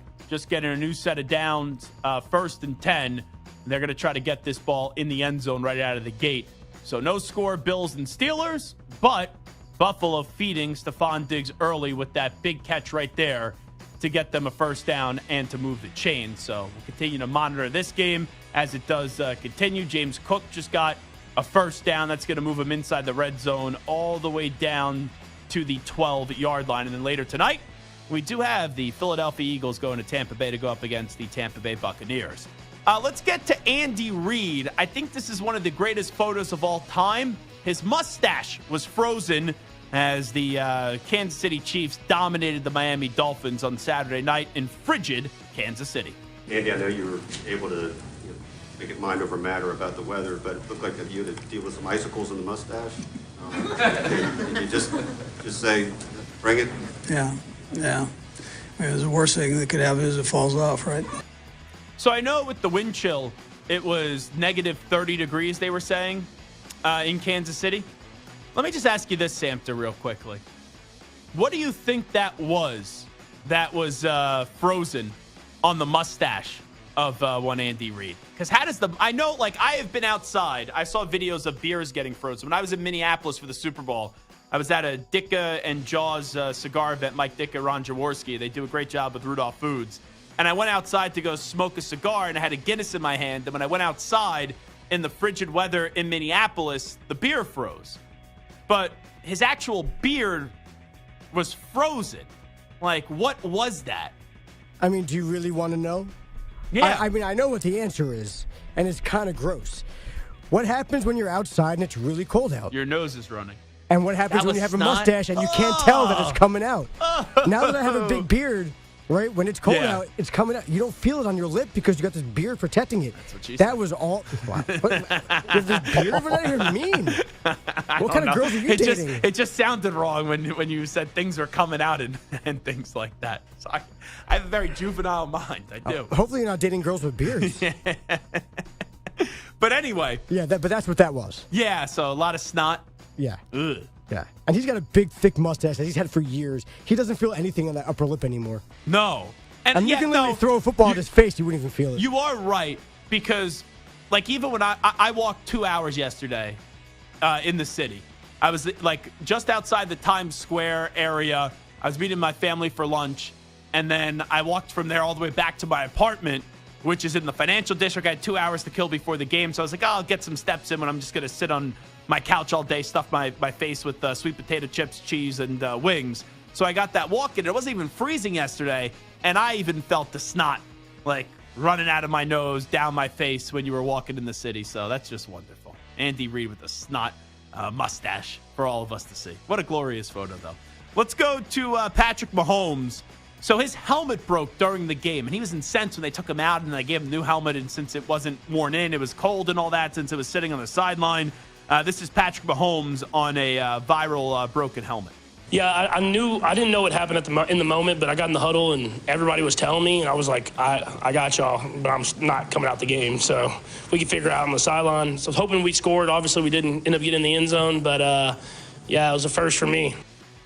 Well, it was weird. Even the TV ref, and I don't even like TV refs, they said he either has to go out on the sideline and get the helmet done, or they have to take a timeout, and the refs just stopped the game so he could swap out the helmet. But that's what happens when you're the biggest star in the sport. Hey, Stu, I got to ask you this, because I know you are a Swiftie. I thought the videos of Taylor Swift swag surfing, as they say, from the song, I thought that was great with her sitting next to Donna Kelsey. I even thought Brittany Mahomes came off likable in that video, too. It got a lot of people, though, fired up. I don't know how this turned into a political issue, but it ended up being so with some of the things I follow on social media. I know that you'll defend Taylor Swift, but did anything annoy you from some of the reaction of Taylor Swift just having fun rooting on her mans at the game? Yeah, I don't understand the visual reaction. I know people are tired of her, and I get that to an extent, Sure. but for them to be outraged about that, I don't get that. I don't know what I missed, but I was following a lot of speculation on Twitter, and it turned into a political issue. I don't get how. Tyreek Hill expected more from the team this year. It's tough, man, especially with the type of team that we got. Obviously, there are high expectations of everyone, and, we hold ourselves to a standard. So we're definitely, expecting to be a really good team this year. Definitely wasn't expecting a first round exit. Well, you needed Tua healthy. You got that. And then you needed to get to the second round of the playoffs, and you didn't get that. So I would not say that this is a failure of a year for the Miami Dolphins, but I can't look back and say that this was a super successful season because of the way that it ended. They were leading the AFC East all throughout the year, and then they lost the game that they could have won up against Buffalo. Buffalo then wins the AFC East, and you guys end up going on the road and having to go as the 6th seed to Arrowhead to go up against the Kansas City Chiefs. Let's go to Rob Gronkowski, the Gronkers, getting better on TV. I thought he was good yesterday on Fox Sports on the future of Bill Belichick. Don't expect Coach Belichick to be done from here on out. He's coming back with vengeance, and I've been hearing on the streets that the Atlanta Falcons are coming in hot for Coach Belichick. Breaking news. I've got it there to the streets. He's taking Jay's job right now. I think Belichick's going to be coaching next year. I think Kraft practically even said it at the amicable parting of ways, which wasn't really that amicable because Bill still wanted to coach the Patriots, but Robert Kraft was like, you need to do X, Y, and Z, and Bill was like, no, I'm not doing X, Y, and Z. Okay, then we're going to let you go. You at least get up in front of the podium, shake my hand, and then we'll let you walk out of the facility and not try to trade you. I do think the Cowboys, once they fire McCarthy, and I do think that will happen. I disagree with Drew Pearson who just joined us. I don't believe McCarthy will be back. I think it would be foolish. I think they'll explore Bill Belichick, but probably the likeliest destination will be the Atlanta Falcons. By the way, the poll question at Zach Gelb at CBS Sports Radio between these four coaches, who should be coaching the Cowboys next season? Belichick is sitting high and pretty in first place still at 38% of the vote. You do have Mike Vrabel at 31.8%. Jim Harbaugh at 19.9%, and Pete Carroll in at 10.3%. The Lions, you have a playoff win. First playoff victory since 1991. You could cross that off. Aiden Hutchinson on hosting a divisional round game next week. NBC Sports with Melissa Sparks. Now you will host another playoff game here. Could you even have imagined? No. I think we all wanted Dallas again, but the fact that we're back here, it's a blessing. So it's gonna be fun next weekend. Whoever goes there, and that's going to be because the Packers when it's the 7th, the 49ers. That's the winner of the Eagles and Buccaneers game. Man, that crowd and that environment, you better be ready from the jump. Because if you're not ready from the jump, and even the Rams are ready for the jump, you'll get smacked in that game. That building. There's certain environments, and I've been in them, when the crowd could take over a game and the Lions fans could take over that game, especially when they're 60 minutes away from going to an NFC title game. Let's go back to the Cowboys' biggest story of the day, Jerry Jones on the devastating loss to the Green Bay Packers. This is one of my most surprises since I've been involved in sport, period.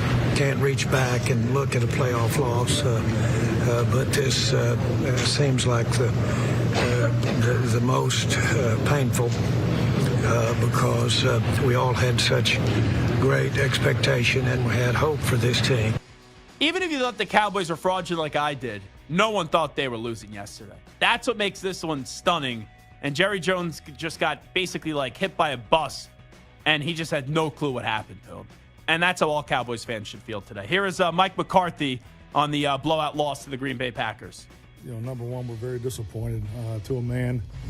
I don't think anybody saw this coming. I mean, you got to give Green Bay credit. They came in there hot, and this, what you saw on film over the past month, they executed and we didn't.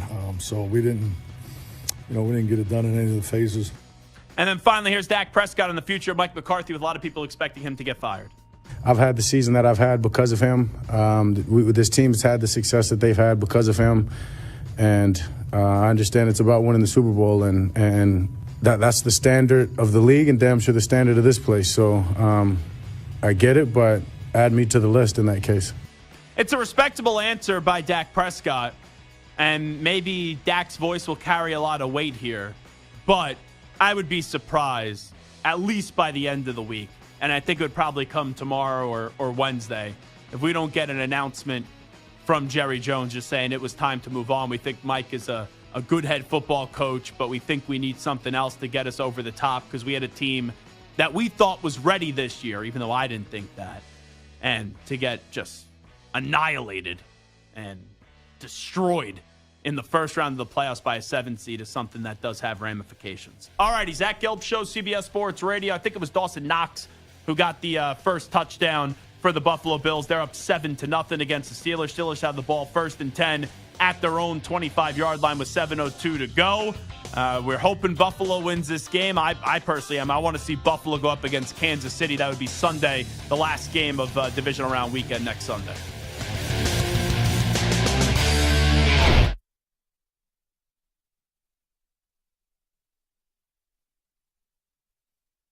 You're in a 5-minute break.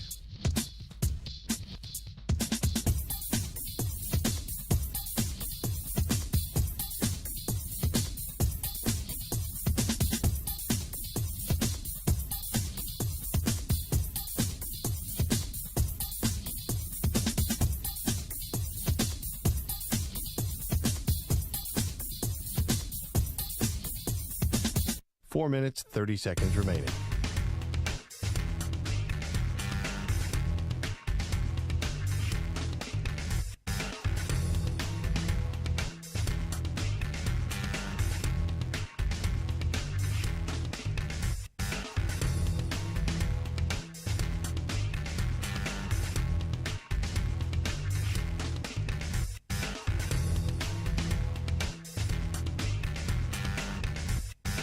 Four minutes remaining.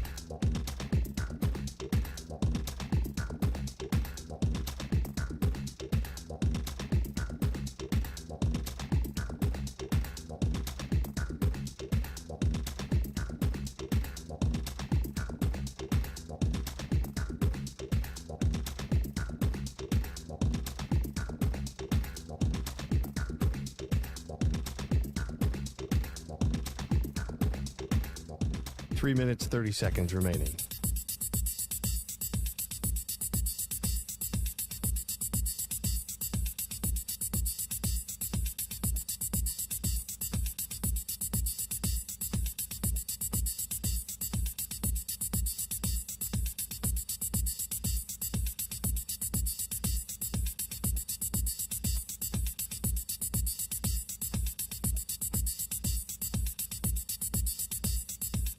Three minutes remaining.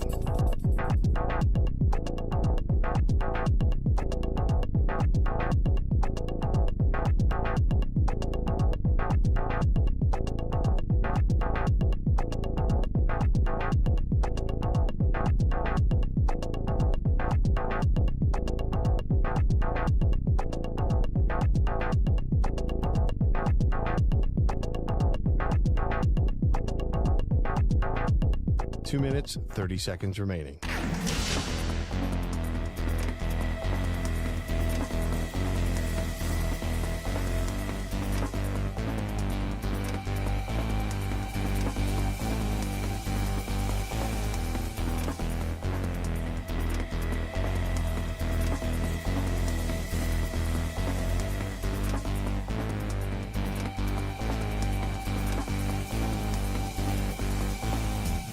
Two minutes remaining.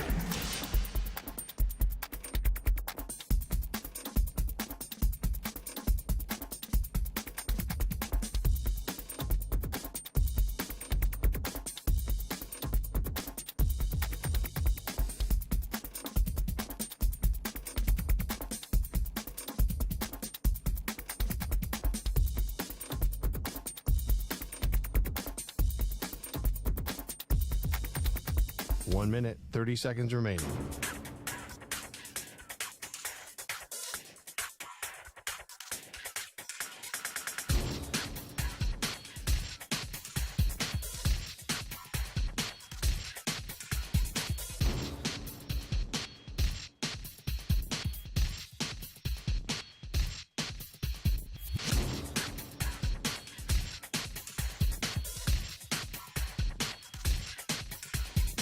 One minute remaining.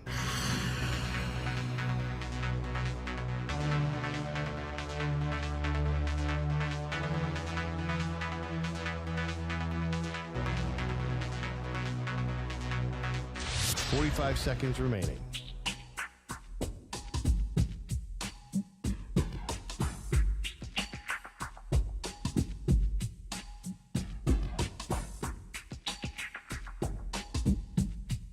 .30 seconds remaining.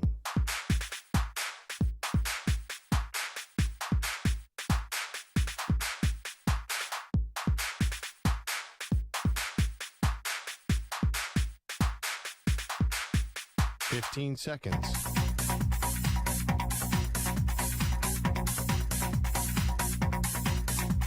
Break ends in 5 seconds.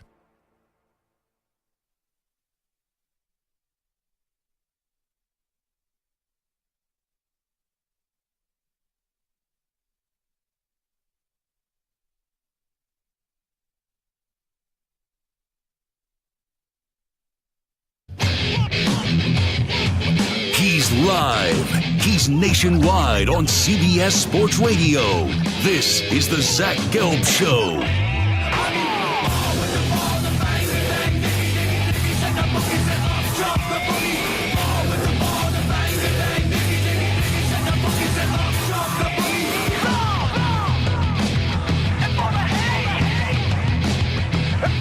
Here's your host, Zach Gelb. Alrighty, hour number 3 of our radio program. That's right, it is the Zach Gelb Show, coast to coast on CBS Sports Radio. Buffalo up 7-0 against the Steelers. Man, they cut back to commercial break, real quick. And the next thing you knew, you saw the Bills look like they had the football. And it may have been a fumble, but I think they said that George Pickens was down. That was bizarre. They returned from that commercial break just so late. And by the time you saw it, the ball was already in Pickens' hands. I don't even know if they're going to say that this is a catch. And they do not. They say it's incomplete. It's going to be 2nd and 10. And I think they're going to take a look at this one right now. But Buffalo is up 7-0 against the Steelers. The Steelers, they win this game, then they will be on they're on the road anyway next week. But Buffalo wins this game, then they will have another home playoff game, and they will be going up against Kansas City in that matchup. And then when you take a look at the Pittsburgh Steelers side of thing, with them being the 7th seed, just getting into the playoffs, they would then be up against the Baltimore Ravens if, and only if the Steelers are able to win. But I think the best Final Four here, we know the Texans are already through. We get to see the Texans next week up against the Ravens. That would be fun in a 1-4 matchup. And then you get 2-3, another edition of the Bills and the Kansas City Chiefs, but this time it would be in Buffalo. That would be phenomenal. So I do think the Bills will win this game. They're off to a good start. It's 7-0 right now, and depending on what's going to happen here, as they did, I believe they're going to challenge us and go to review, see if that was a catch and a fumble. Buffalo right now up 7-0. Pittsburgh with the ball 2nd and 10, though, at their own 18-yard line. Anyway, let's get back into some of this stuff. So we spent 2 hours basically talking about the Dallas Cowboys. We'll get back to them before we do say goodbye at the top of the hour. But I want to circle into the Lions. That environment, that atmosphere yesterday in Detroit, no crap, it was a long time coming. But to see what the Lions have been able to do in the last 3 years. And at first, I think I loved the idea of Dan Campbell. And when Dan Campbell is talking about how much coffee he drinks and how he's a maniac and how he's going to bite people's kneecaps off, like, I all love that. You go out and you say that in your introductory press conference, you win fans over easily. But then eventually, you have to see it translate into wins. And early on last year, really through the first half of the season, it looked like things were trending in the wrong direction for Dan Campbell, and he was a likable guy, but he was someone that was going to be in the long list of Detroit Lions coaches that were not going to get the job done. And they started last year 1-6, and they finished with a 9-8 record. They beat Green Bay the final week of the season, but they didn't qualify for the postseason. And then you head into this year, and even though I like this Lions roster and I like Dan Campbell, I was like, man, everyone, and I mean everyone, was picking the Detroit Lions to win the division and easily make the playoffs. And I was kind of looking at the Lions this year with one eyebrow raised, where once again, the idea of the Lions were fun. And the concept of the Lions was something that was easy to root for, and you wish that the Lions would meet the hype. But usually in the NFL, when you are the hyped up team and you are the darling team that everyone's fallen in love with and everyone wants to see, it usually ends in disappointment. And this Lions team this year, they've just been sensational. You know, at 12-5 in the regular season, you get that home playoff game, and of course it has to happen with the franchise of former legendary quarterback Matthew Stafford, who you guys traded. You got a ton back for him, which I think is the thing that gets lost in this trade. Rams win the Super Bowl with Stafford first year. Obviously, they win the trade.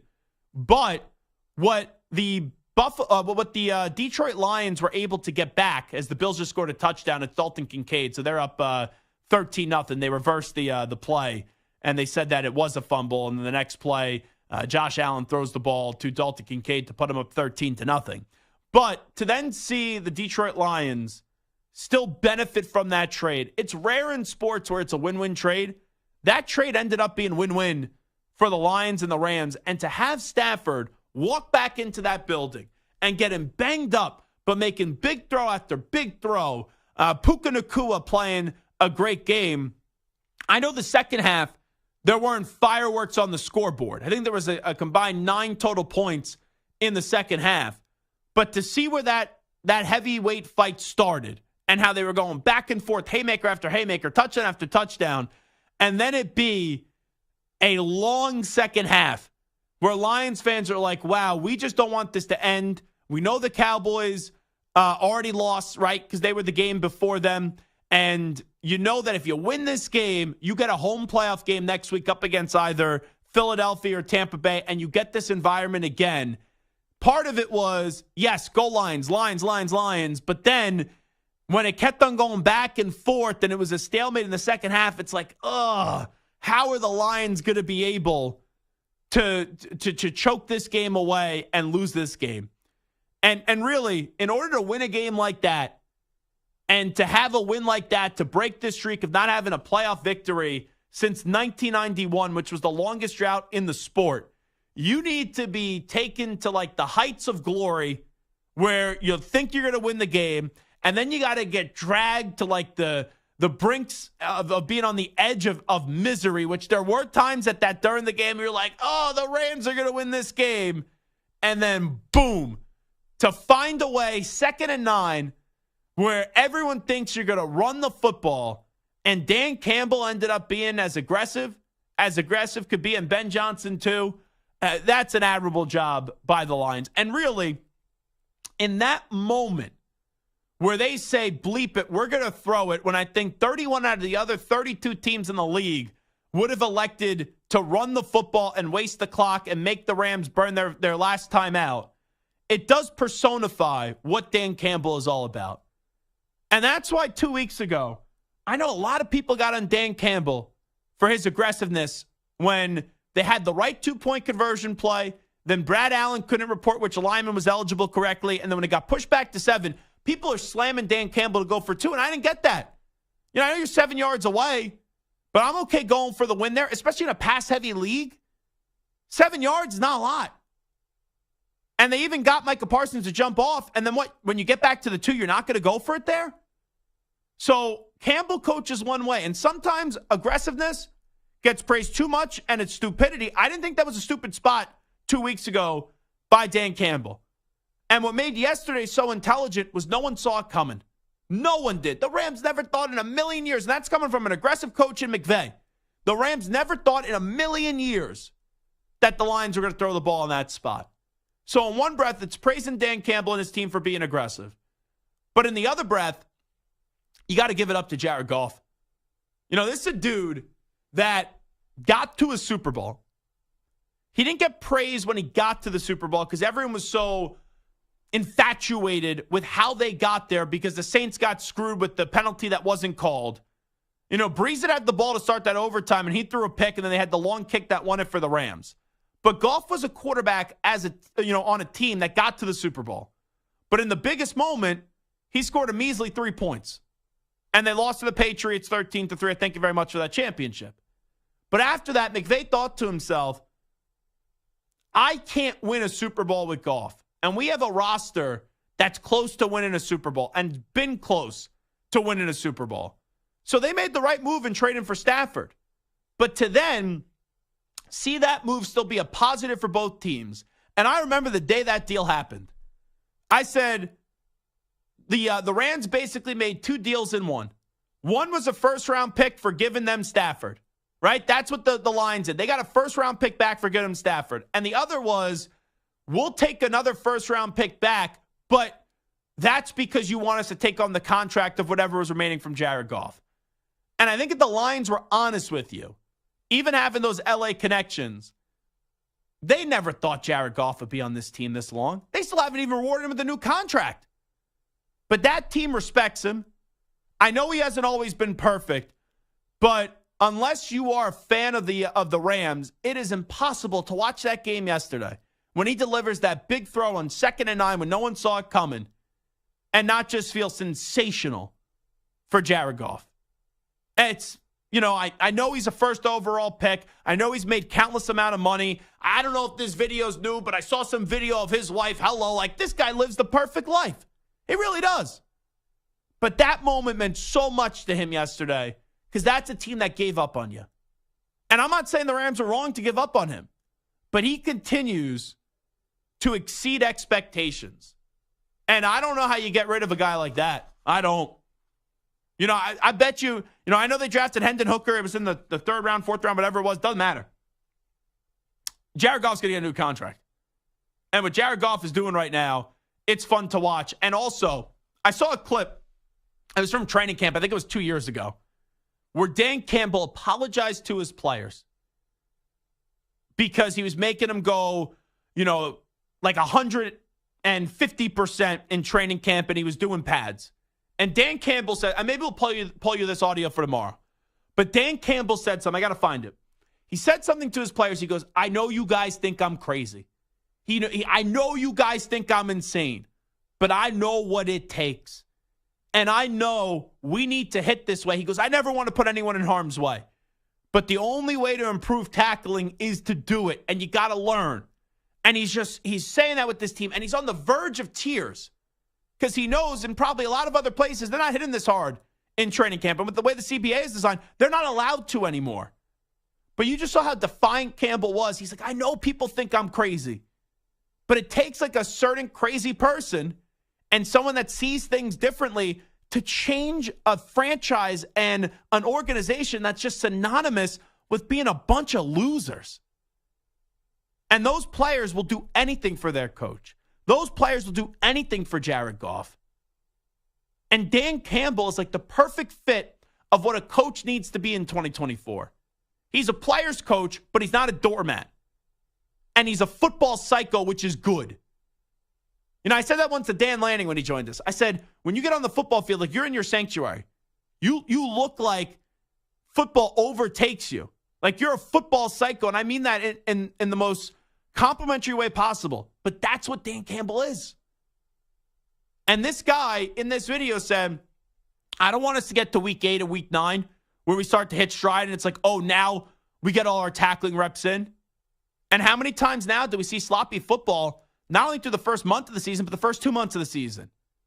It's because even though it's dangerous, even though you inherit a lot of risk, and it's a physical, malicious sport, you got to have some tough practices. So good for Dan Campbell, good for the Lions. And quite frankly, it's like you look at this in the NFC moving forward, they got the best chance to dethrone the Niners. They do. Now, they'll be home next week. They're not going to Santa Clara. They'll get the Eagles and the Bucs. I have a tough time, and I say this on a Monday without seeing that game. So, I'm subject to change it, but I have a tough time thinking next week when later in the week on a Football Friday that I'm going to be picking Philly or Tampa Bay to beat the Lions. And, that Lions team, they go to San Francisco, assuming San Francisco takes care of business, which you got to think that they're going to up against the Packers, but who knows with what Green Bay did the other day. That Green Bay team has no fear. So who knows on that front? The Lions, you're going to have to give them everything they got to knock them out. They are just ridiculous. They're really fun. And I hope, how fun would that be? Imagine we're in Las Vegas and we get to see the Lions in the Super Bowl. I can't even think about that yet, but it would be something. So the longest active playoff win drought. Dolphins now are first in 2000, and then second, Stu, it's your Raiders. That's right. 2002. Yikes. Now, I did read a report today. This is from Jonathan Jones, NFL insider for CBS. The Raiders, I guess, are potentially willing to draft J.J. McCarthy with their 13th pick if that means it sways the decision for Jim Harbaugh to sign on as head coach of the Raiders. Now, it's clear Max Crosby has made this abundantly clear. He's going to request a trade if they don't make Antonio Pierce the head coach. We've both been in the same line of thinking that Antonio Pierce should be the coach and should only be the coach if Jim Harbaugh says no. I still think that's the right thing to go make a run at Jim Harbaugh, personally. Like, I would look at it, Jim Harbaugh should take the Chargers job over the Raiders job. Would you be on board still with getting Jim Harbaugh if it means he's planning on taking J.J. McCarthy with the 13th overall pick? I'd pass at that point. I feel like McCarthy's probably, I don't know. I don't think he's as good as the other quarterbacks, and I feel like mid-round first pick. If they're taking him in the second round, maybe, but... Yeah, second round would be fine. I feel like that's more of his range, but like in the teens, I feel like that's high. Now, I say this as a Michigan fan who loves J.J. McCarthy.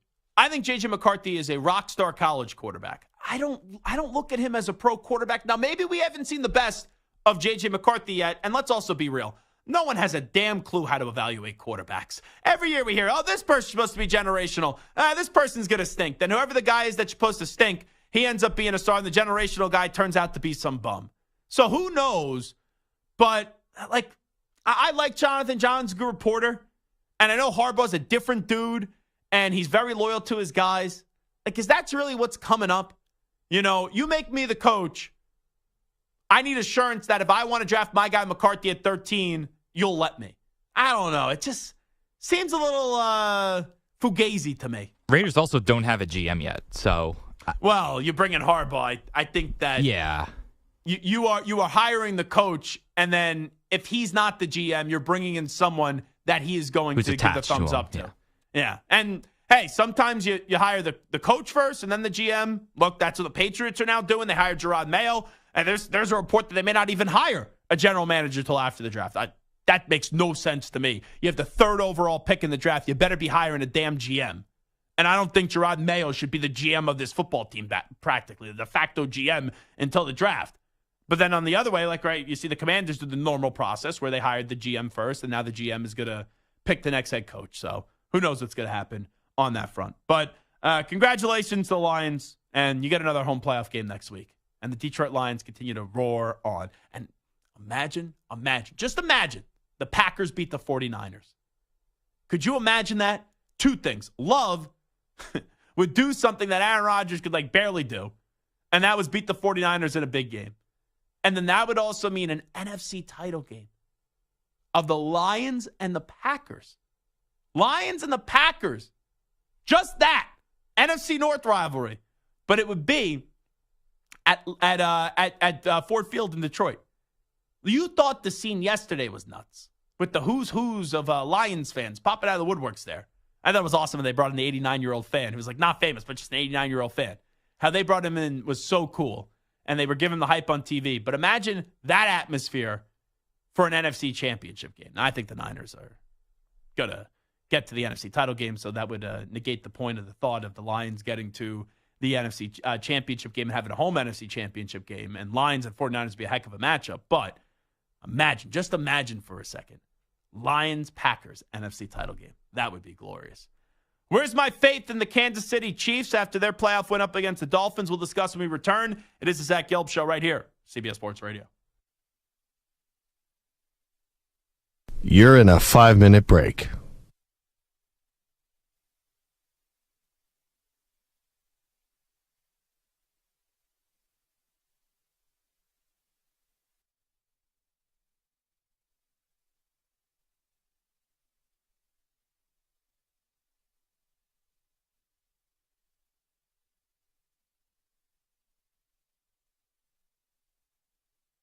Four minutes, 30 seconds remaining.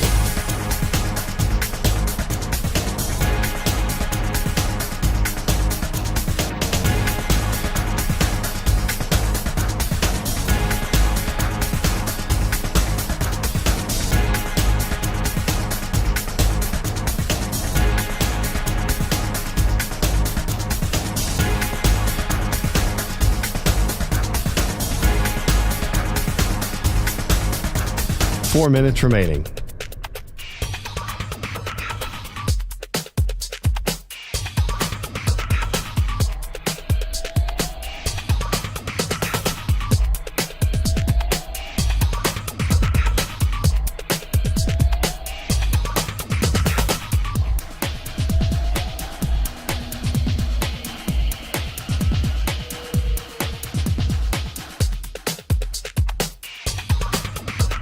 Three minutes, 30 seconds remaining.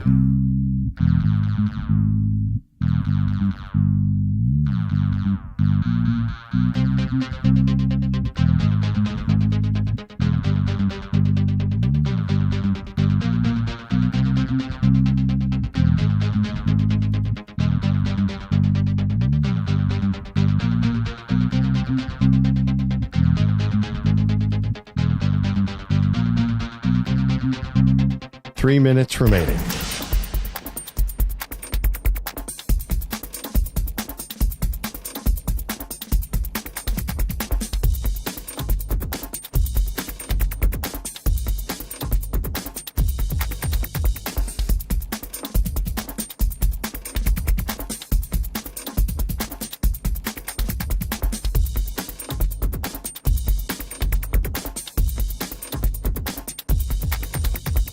Two minutes, 30 seconds remaining.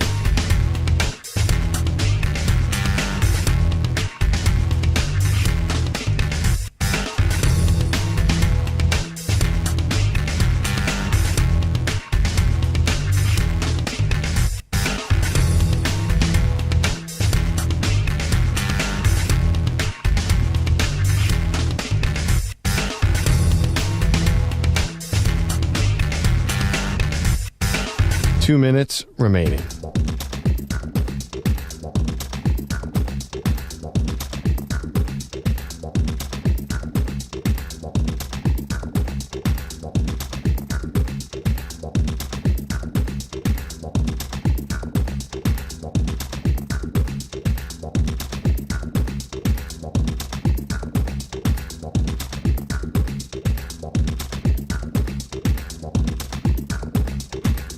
One minute, 30 seconds remaining.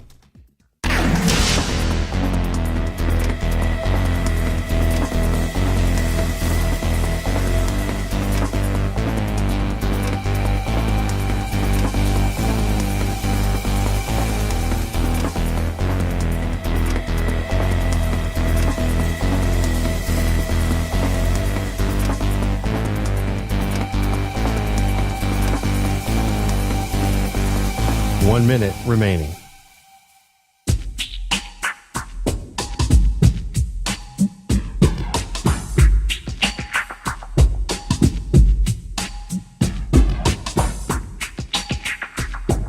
$45 seconds remaining.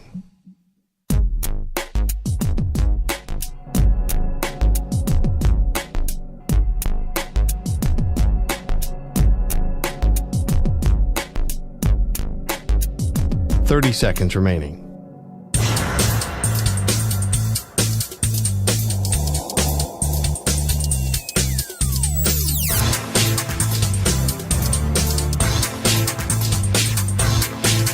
$15 seconds.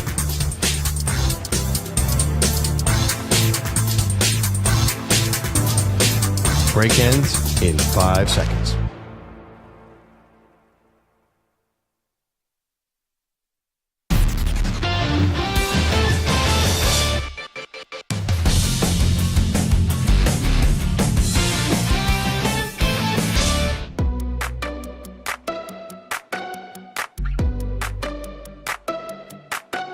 He's live. He's nationwide on CBS Sports Radio. Talking to the Pro Football Hall of Famer and Emmitt Smith. You don't have a Mahomes in Dallas. You got a Dak Prescott that's efficient a quarterback enough to throw the ball 35 times a game, maybe 40, maybe. You should have a running game that should balance that and create more opportunity for Gallups and everybody else to get down the field with play action if you run the ball effectively. If we believe in Tony Pollard that much to where we got rid of Zeke Elliott, well, damn it, use him. Does it annoy you that Zeke's not playing for the Cowboys? It does. Why? Why? Because I thought the 1-2 punch was awesome. And it does ignore me. It makes me hot that he's not a Dallas Cowboy. This is the Zach Gelb Show. Here's your host, Zach Gelb. All right, it is the Zach Gelb Show on CBS Sports Radio. We'll get to the Kansas City Chiefs in just a second. That was the voice of Emmitt Smith when he joined us a few months ago in studio. But Drew Pearson, the original 88, the Pro Football Hall of Famer, joined us just about an hour ago. And he was saying that Mike McCarthy should be back next year as the coach of the Cowboys, and he thinks that Dak Prescott should be the quarterback as well. Now, his argument for Dak Prescott is, who else are you going to bring in? Sure, you're going to have to go pay him $45, $50 million a year, but who's the name that you go after? Like, I know Trey Lance is on the roster, but he's not going to be the guy. You want to say trade for Justin Fields? Well, the Bears first have to be willing to trade Justin Fields, and then also you have to go get him. And I guess you could make a case, like, let's say Kirk Cousins wants to take a 2-year deal. Maybe you go get Kirk Cousins just because you don't have to give him that many years and pay him, more total money. But I think it's more likely that the Dolphins would pursue Kirk Cousins than it would be the Dallas Cowboys. So in all likelihood, I think it's just a dilemma that you have when you are a team that has a good quarterback, but not a very good quarterback, not a great quarterback. You're eventually going to have to pay that quarterback great money, even though I think most of us will look at that deal and say, well, Dak's never going to live up to the hype of that contract. Dak's never going to win a Super Bowl. Dak is never going to be consistently viewed as a top 5 quarterback in the league. But I thought what Drew said with McCarthy is fascinating. Because, Santo, let me just ask you this. Out of 100%, I'm willing to say and I think this could be a benevolent number, there's a 10% chance McCarthy is back. And I'm not even someone that is very anti-Mike McCarthy. But when you lose this game in embarrassing fashion as you did yesterday, and these decisions are usually made rather quickly, even if Jerry Jones says, I'll wait until Wednesday to finalize this, and he likes McCarthy, and McCarthy's had 3 double-digit win seasons, all 3 in the playoffs, but this is the loss that just is so inexcusable. Like 2 years ago, all right, Kellen Moore was a scapegoat. Eventually, a year later, you couldn't snap the ball at the end. You ran a stupid play with Dak where you put you in that spot where everything had to go, just fall in line and be perfect. You lost to the 49ers. Then the year after that, all right, you beat the Bucs, but you lose to the 49ers again in a game where I know the 49ers are so great and so awesome, but their offense didn't do much in that game, and your quarterback failed you. So you let McCarthy call the plays this year. You let McCarthy be the offensive guru. Dak, even though I never thought he was going to win the MVP, ends up playing like an MVP candidate, I guess you could say, where he was in the conversation for a little bit before he crapped the bed down the stretch.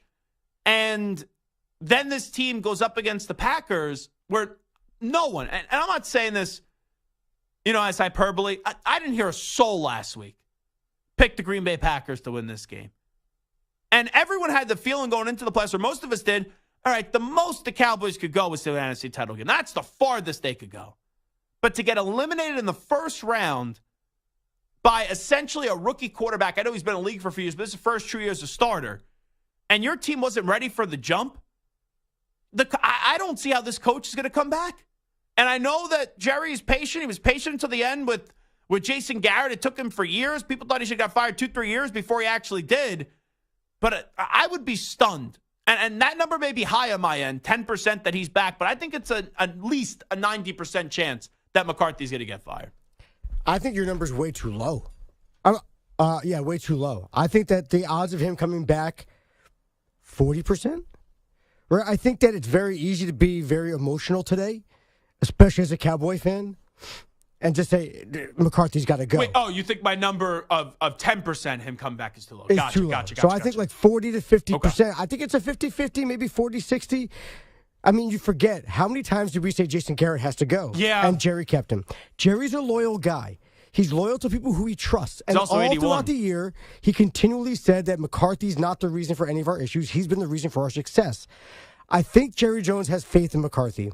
I think Jerry Jones also, kind of to what Drew Pearson was saying, we get rid of McCarthy, now we're putting Dak in his 27,000th offensive You pay system. Dak enough money, and there's better coaches out there right now. Bill Belichick, better than Mike McCarthy. Pete Carroll, better than Mike McCarthy. Jim Harbaugh, better than Mike McCarthy. And I know Mike Vrabel doesn't have a Super Bowl, but what Mike Vrabel did with Tennessee, with the roster that is not nearly as talented as the one that they currently have in Dallas, he in 1 year took them as a 1 seed, and then in another year took them to an AFC title game.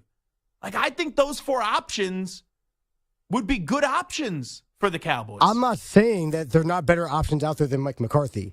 What I'm saying, though, that is if you're Jerry Jones, who's a loyal guy, who doesn't seem to act on emotion. He's very emotional about his Cowboys. Sure. But he doesn't act on emotion. You are right on that. Right? That is a misconception he's about Jones. He's very calculated, and he makes very logical, well-thought-out decisions, whether they're, flawed because of his loyalty or not. That's up to you to determine. But the reality is he doesn't make snap decisions. Mm-hmm. He doesn't make a decision after a bad loss because he's upset or pissed off or, whatever. He thinks about it, and he has a basis to go on also. Now, we talk about Bill Belichick. Mm-hmm. Wait, but hold on. Before you do that, because I want to get into these names in just a second, but just to counter one thing. Jerry, though, all throughout the year said, I don't see why this can't be our year. He was very confident with this team. Now, you could say, well, what the heck is he supposed to say? But Jerry Jones is rather honest in these interviews, and he doesn't tiptoe around answers. Even though sometimes it may be tough to understand what he's saying because he talks for about 45 minutes before he puts a bow on the end of the answer, he gives you an answer. So, to say that they would have lost next week or the week after that, I think there's a way to justify or provide an excuse for a losing. In terms of holding people accountable, we usually look at the coach or the quarterback. And I don't think the quarterback's going to get shown the door. So then I think you have to get rid of the coach because there's no other justification. Like, what do you say if you are Jerry Jones and you bring back Mike McCarthy next year? This is now twice in the postseason. You lose a game, you lose a game. But Mike McCarthy even admitted it 2 years ago that his team wasn't ready to go, and he doesn't know why. And it didn't seem like they were ready at the jump. That's on the coach. And then this year, a team with the younger head coach, and who's been in the league the last few years, and a team with the first-year starting quarterback were more ready to go, where they don't have nearly as much talent as what you do. They were more ready to go. They were ready to fight. They were like bulls getting released out of the pen, and they were ready to just conquer. And your team that has had some playoff experience, albeit they lose a bunch of games, they weren't ready to go. That falls on the coach. I know there's other areas to blame. I'm not putting this all on McCarthy. I just don't see how they justify bringing back McCarthy. It's a very tough sell. And Jerry likes to speak. Heck, Jerry spoke after the game yesterday. Give him credit for that. You bring back McCarthy, he's going to speak about it. He'll do multiple interviews about it. And I don't think he'll sound good on justifying bringing back Mike McCarthy. And I'm not someone that just says whenever a team loses, fire the coach, fire the coach, fire the coach. I don't always operate that way. I happen to like Mike McCarthy. I've defended Mike McCarthy a lot the last 3 years. I didn't think he got enough credit for a guy that's won a Super Bowl. But I don't see how you make an answer on what the justification is to bringing back Mike McCarthy. Now, on to your point about Belichick. Sorry to cut you off. Go ahead. Sam, sir. Your point about Belichick you're about to say? No, I was just going to, you were mentioning the other coaches that would be potential. And yes, Pete Carroll in a vacuum is a better coach than Mike McCarthy. Mike Vrabel is probably a better coach than Mike McCarthy. Mm-hmm. Bill Belichick clearly is a better coach than Mike McCarthy. But to coach the Dallas Cowboys, there's a certain dynamic that needs to be in play.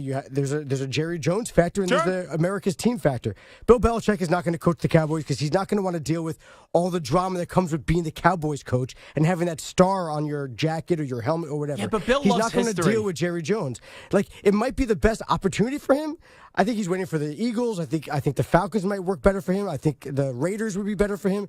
I just don't see Bill Belichick, knowing what we know about his personality and the way he likes to control culture, that he'll be able to go into Dallas and have that power struggle inside the locker room with Jerry Jones. I don't think that he's a part of it. Yeah, but you'd be bringing Bill in to win. And Jerry has to know that there's going to be things, if you hire Bill Belichick, that you're going to have to get out of the way for and let Bill do what Bill wants to do. Sure, but there are inherent things that come with being the Cowboys coach that there's nothing that Jerry can do to stop it. I get it, but Bill has seen everything that this game has ever seen and has dealt with more drama that, quite frankly, is bigger than the Dallas Cowboys. He has. Deflategate, Spygate, the drama that stuff brought. As much as we all love the Cowboy brand, when you were getting ready to coach a Super Bowl and the Deflategate stuff was unfolding, that's more drama than anything that happens and more intense than anything that happens in the Cowboy world, even knowing what the Cowboys are. But Drew said he doesn't want a Band-Aid. And he thinks that's what Belichick or Carroll would be, guys that you're going to build. But this team does have a core that's ready to win. So even if they're only planning on coaching 3 years and then hanging them up, you could win a Super Bowl with one of those guys as the head coach. But I do understand the younger side of it where he's like, you get the best of both worlds. Like, let's say you have to move on from McCarthy. Well, Harbaugh knows how to win all across. So Harbaugh knows how to win. And he's also younger. Now, I don't know if Harbaugh's going to go coach for another 10, 15 years, but I could understand why Drew was saying, even though I think you should go bring in a Belichick or a Cal, and it makes sense, getting Jim Harbaugh, you know how much I love Jim Harbaugh. So let's say if you're looking at all the coaches that are out there, it feels like Jim Harbaugh is like the number one option. If any team had their one pick of guy, it feels like all the teams would want to go with Harbaugh, right? I maybe I'm wrong, but like it feels like Harbaugh is like the guy right now. I do think Harbaugh is the hottest name in the market. Okay. Yeah. If you're Jim Harbaugh and you can pick whatever team you want to coach of all the teams that are out there, and let's say the Cowboys become one of them, would you rather coach Dak and the Cowboys, or would you rather coach Justin Herbert and the Chargers? If I'm Jim Harbaugh, I think I want to go to L.A. Yeah, I'd rather coach Justin Herbert. So again, Jim Harbaugh, if he has his choice, he's going to the Chargers, not the Cowboys. So we keep whittling down all these options that might be out there for the Cowboys. And at the end of the day, it really comes down to me, for me, Vrabel or McCarthy. That's your choice. It's Vrabel and McCarthy. Belichick's not going to fit there. He's not going to want to be there. Harbaugh's not going to be there because he's going to go to the Chargers. But you know At the end of the day, it feels like it's going to be either Vrabel or McCarthy. And I love Vrabel, but like, what has he really done? He had one nice playoff run. Whoa, hold on. He had one nice playoff run when he was the They sixth got to an seed. AFC Championship game. When he was and the also, sixth seed and they he just had got hot for 2 days. Wait, hold on. He had a roster that never suggested they should have been a 1 seed. Sure. He still got them to a 1 seed. He's a good coach. Listen, he's a very Never good had an coach. elite quarterback. Sure, he's a good coach. Josh Allen I'm not just scored, by the knocking way, Mike Vrabel. 20-0. I'm just saying, are you really going to blow up the entire Cowboys system that you have in place that's won 12 games 3 years in a row? And when you fall flat, yes, a lot of it's on the coach, but players play. Coaches coach, players play. Yeah. Right? But what does the system mean if you win a bunch of double-digit games, beating up a bunch of crappy teams? You can't beat anyone that actually has a pulse. That defense sucking yesterday, yeah, I'm sure a lot of it's on McCarthy, but a lot of it's on Micah Parsons and Lawrence and the defensive backs and no one being able to tackle. But you know this and That's I know players. this. You know this and I know this. Rarely do the players get held accountable. And you have to hold someone accountable here. It's going to be the coach. Right. So, but my point is, we might just say the easy thing is to blame McCarthy. Jerry Jones might say, yeah, the easy thing is to blame McCarthy, but I know better that this wasn't McCarthy's fault yesterday. Also, that this was someone else's fault. Maybe he blames Dan Quinn and gets rid of Dan Quinn, and Quinn goes back to Seattle. I actually think, by the way, that's something we're overlooking here. I think Jerry Jones and this idea of the power structure and all that would actually be more of a deterrent for Jim Harbaugh than it would be for Bill Belichick. I think Belichick and Jerry Jones have a respect for one another, and Bill knows what he's getting into. Jerry knows what he's getting into. Jim Harbaugh is a different dude, and you saw what happened with him and Trent Baalke. And now you have Jim Harbaugh, who just won a national championship, also when he's in the NFL, 3 NFC title games, and a Super Bowl appearance. And he doesn't have to take this job. Bill needs to take a job. Jim doesn't need to leave Michigan, and he'll only leave for the right situation.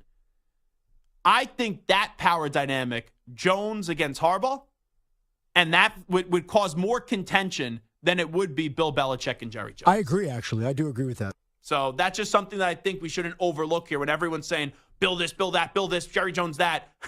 You say Jim Harbaugh, and you go, you can't hire Bill because they'll fight too much. I think Jim Harbaugh would actually fight more with Jerry Jones than Bill Belichick.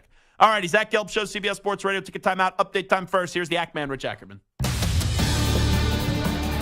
CBS Sports Radio. Sports Flag. Well, it feels as if the Steelers left the game plan back at the hotel. It has been all Buffalo so far, and they lead it by a score of 21-0 midway through the second quarter. The Bills scoring on their first drive. Josh Allen, the first of his 2 touchdown passes on the day so far, going to Dawson Knox. And after George Pickens fumbled, he hit Dalton Kincaid for the other. And then Allen has just ripped off a 52-yard run. This coming off after Mason Rudolph was intercepted in the end zone as the Steelers had a chance to cut the deficit in half. Instead, they are now down 3 touchdowns with 7 minutes left in the first half. Game 2 of today's doubleheader will feature the Eagles, losers of 5 of 6 to enter the regular season as they take on the Buccaneers in Tampa.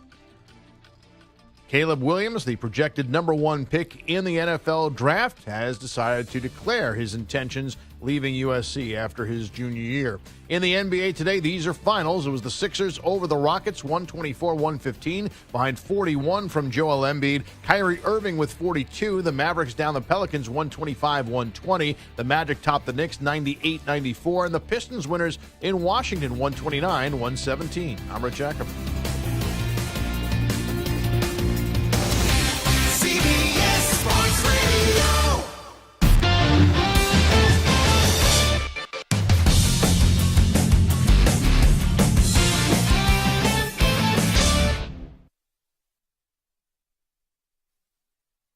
You're in a 5-minute break.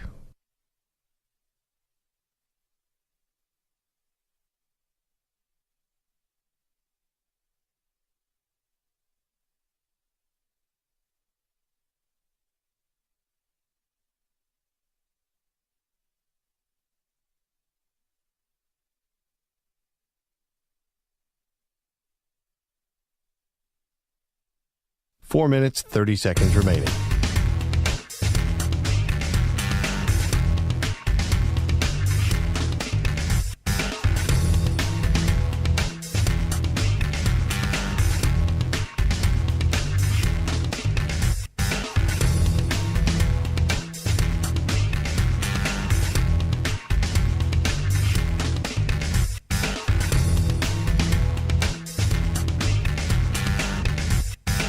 Four minutes remaining.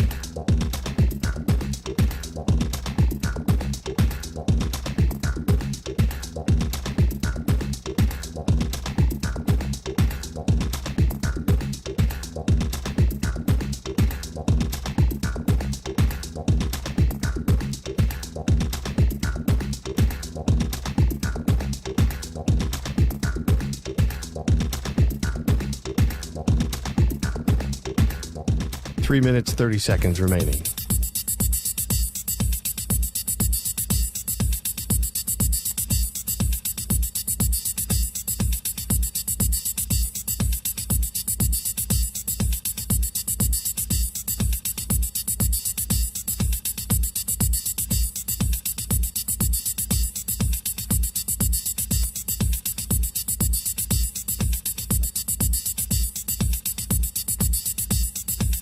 Three minutes remaining.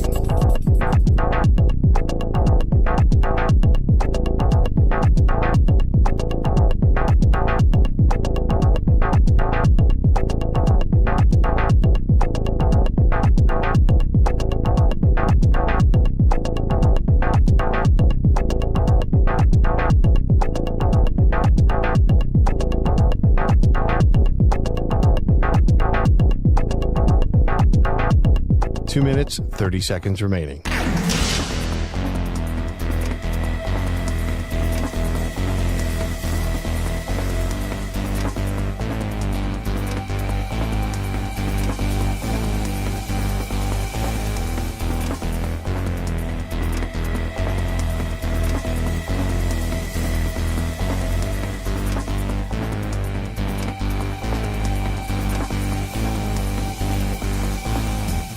Two minutes remaining.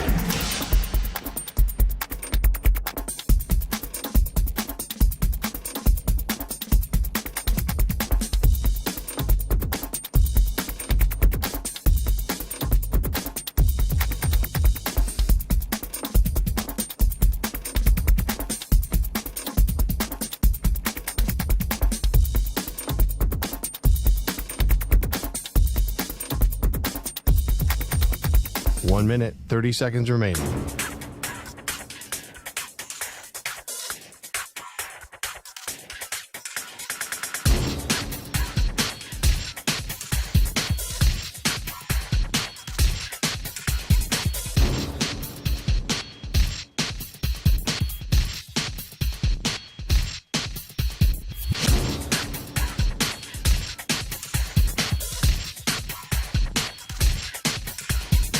One minute remaining.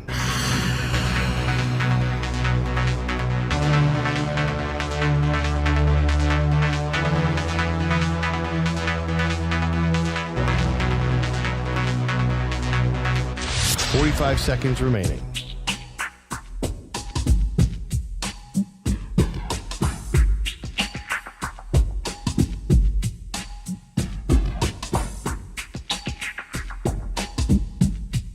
Thirty seconds remaining.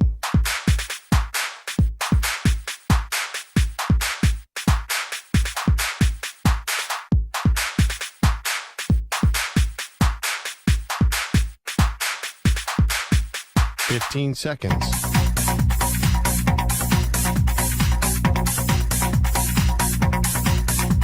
Break ends in 5 seconds.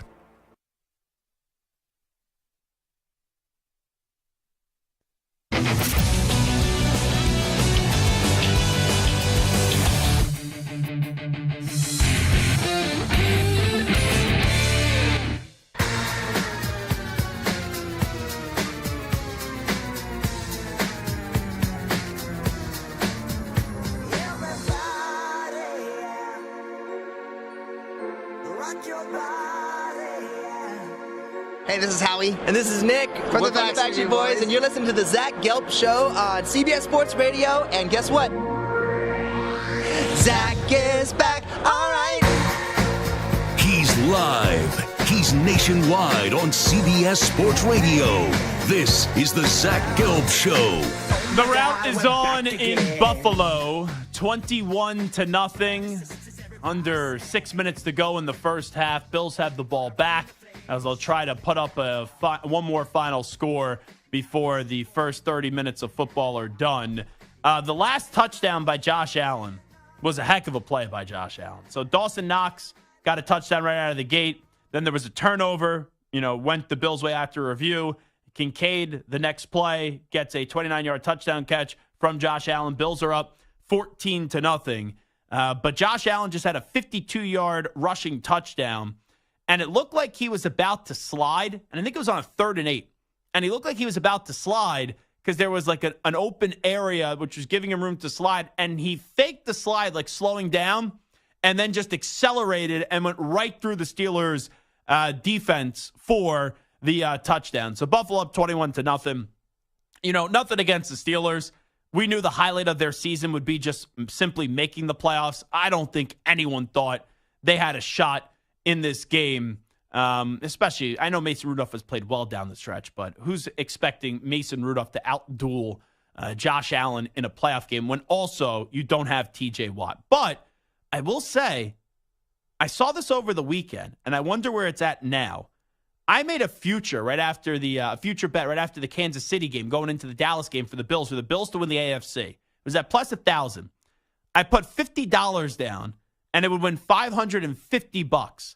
They're offering me $140 on a cash out right now. Now, even if I was going to cash out, which I'm not, I would wait to the end of this game because it's going to go up.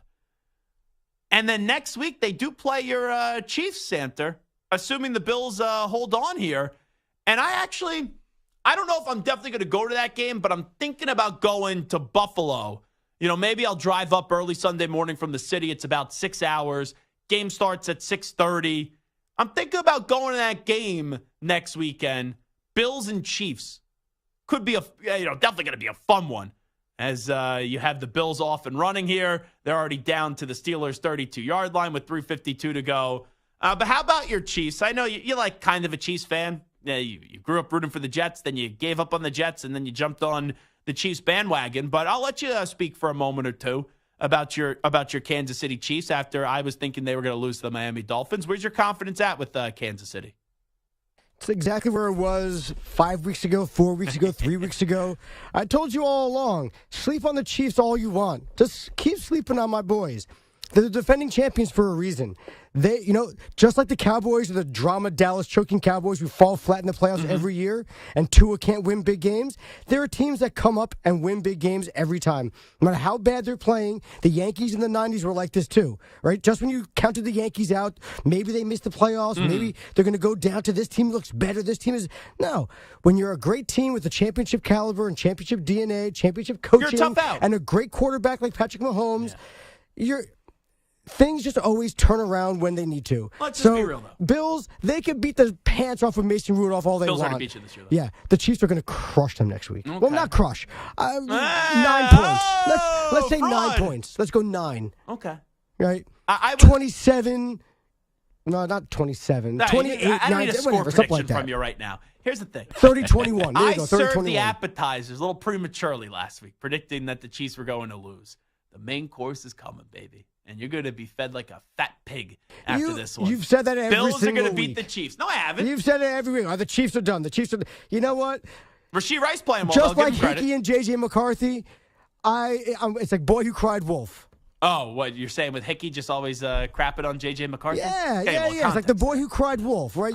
If you say it every week that the Chiefs are I'll be going to waiting lose, for the Hickey to Chiefs make are a done, right the Chiefs are done, and the Hold my Chiefs breath. keep winning and Chiefs keep doing it. You know what?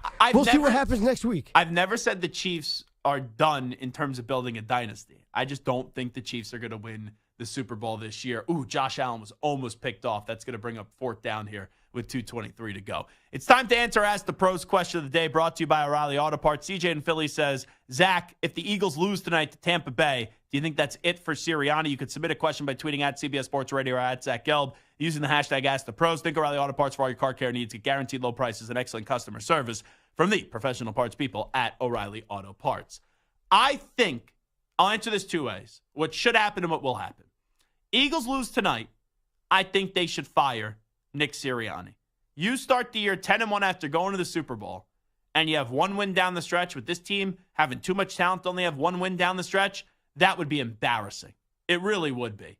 As the Steelers just blocked a field goal here, and that's going to give them the ball in good position, trying to get a score to make this 21-7 right before the end of the half, still in front of the 2:11 mark. So I'll get you down in distance in just a second, but let me finish answering the question here. I think the Eagles should move on from Sirianni if they lose, and especially with the options available. Once again, Harbaugh, Belichick, Carroll, Mike Vrabel. But I think the Eagles will not get rid of Sirianni, regardless of the outcome tonight, because Howie Roseman and Jeffrey Lurie like a puppet that they can control. And they like a coach that doesn't have the clout or the power some of these other coaches do have in the NFL. And I do believe they'll bring back Sirianni. Because say what you want about Sirianni, 3 years in the NFL, 3 playoff appearances, and was just coaching the Super Bowl last year. I think there's a chemistry problem in Philly. More and more ugly articles keep on coming out about a disconnect with Jalen Hurts, Nick Sirianni, right, the offensive coordinator and the team. It's been ugly. I think more will come out this offseason. And I think a lot of people were right, even though I disagree with that at the time when they were 10-1. People were like, oh, there's flaws with this team. Oh, there's problems with this team. But ultimately, I think he should get fired if they lose tonight, but I don't think he will. So Steelers going to take the ball over 1st and 10 at the Bills' 32-33-yard line. 855-212-4CBS, 855-212-4227. Let's end the show with Michael in Vegas, who was holding patiently. Michael, go ahead. Zach, 2 fumbles for Pittsburgh. The first one was blatant. They showed the ref's face, and he's like 70 years old, and he had this look like, I don't know, and he's all incomplete. It was a complete fumble, so they changed it. On the review, yeah. The next one never went out of bounds, never hit Freiermuth's helmet. Mike, unfortunately, your cell phone connection is as bad as the Steelers are right now, okay? We got to learn how to talk into the phone here in the year of 2024. I appreciate the phone call, but you're calling a bitch and complain about the Steelers. And it's just like my dad does this all the time. And I don't know how old Michael is, so I don't want to assume here. But for some reason, when my dad gets older, he just does not know how to speak into the cell phone. And, like, I could hear what he's saying, but he's so far away. But when you're doing a radio show and you sound like you're 10 feet away from the phone, I just can't continue the phone call. Because if I could barely hear you, I know the listening audience could barely hear you as well. But anyway, what a wonderful way to wrap up the program. Oh, awesome. With a bad phone call about the Steelers and a bad cell phone connection. We did have a lot of good phone calls today. A lot of people just loving to pile on in and jump on the drama Dallas choking Cowboys. Oh, man, Cowboys fans, you did it again. You talked up your team. And even when everyone thought you were going to win the game and at least get to next week before you choke it up, you guys just got steamrolled by the Green Bay Packers. Go, Pack, go! All righty, fun show today. I'd like to thank the original 88, Drew Pearson, for stopping by. Each and every one of you for calling, listening, and tweeting. You can always follow the Zach Gelb Show on social media, at Zach Gelb, ZACHGELB. Big thanks to my producer extraordinaire, Moist Mike, and also Stuart Kovacs as well. Maybe the biggest Swiftie outside of Travis Kelce on the planet. All righty, we'll do it all again tomorrow at 3 p.m. Eastern, noon Pacific. We'll know what divisional round weekend will look like. Bills in control right now of 21-0, but the Steelers are driving right before the end of the first half, and we will have an Eagles-Bucks final by the time we get on the air tomorrow, hopefully. That's the problem. We out. Bye-bye. Peace.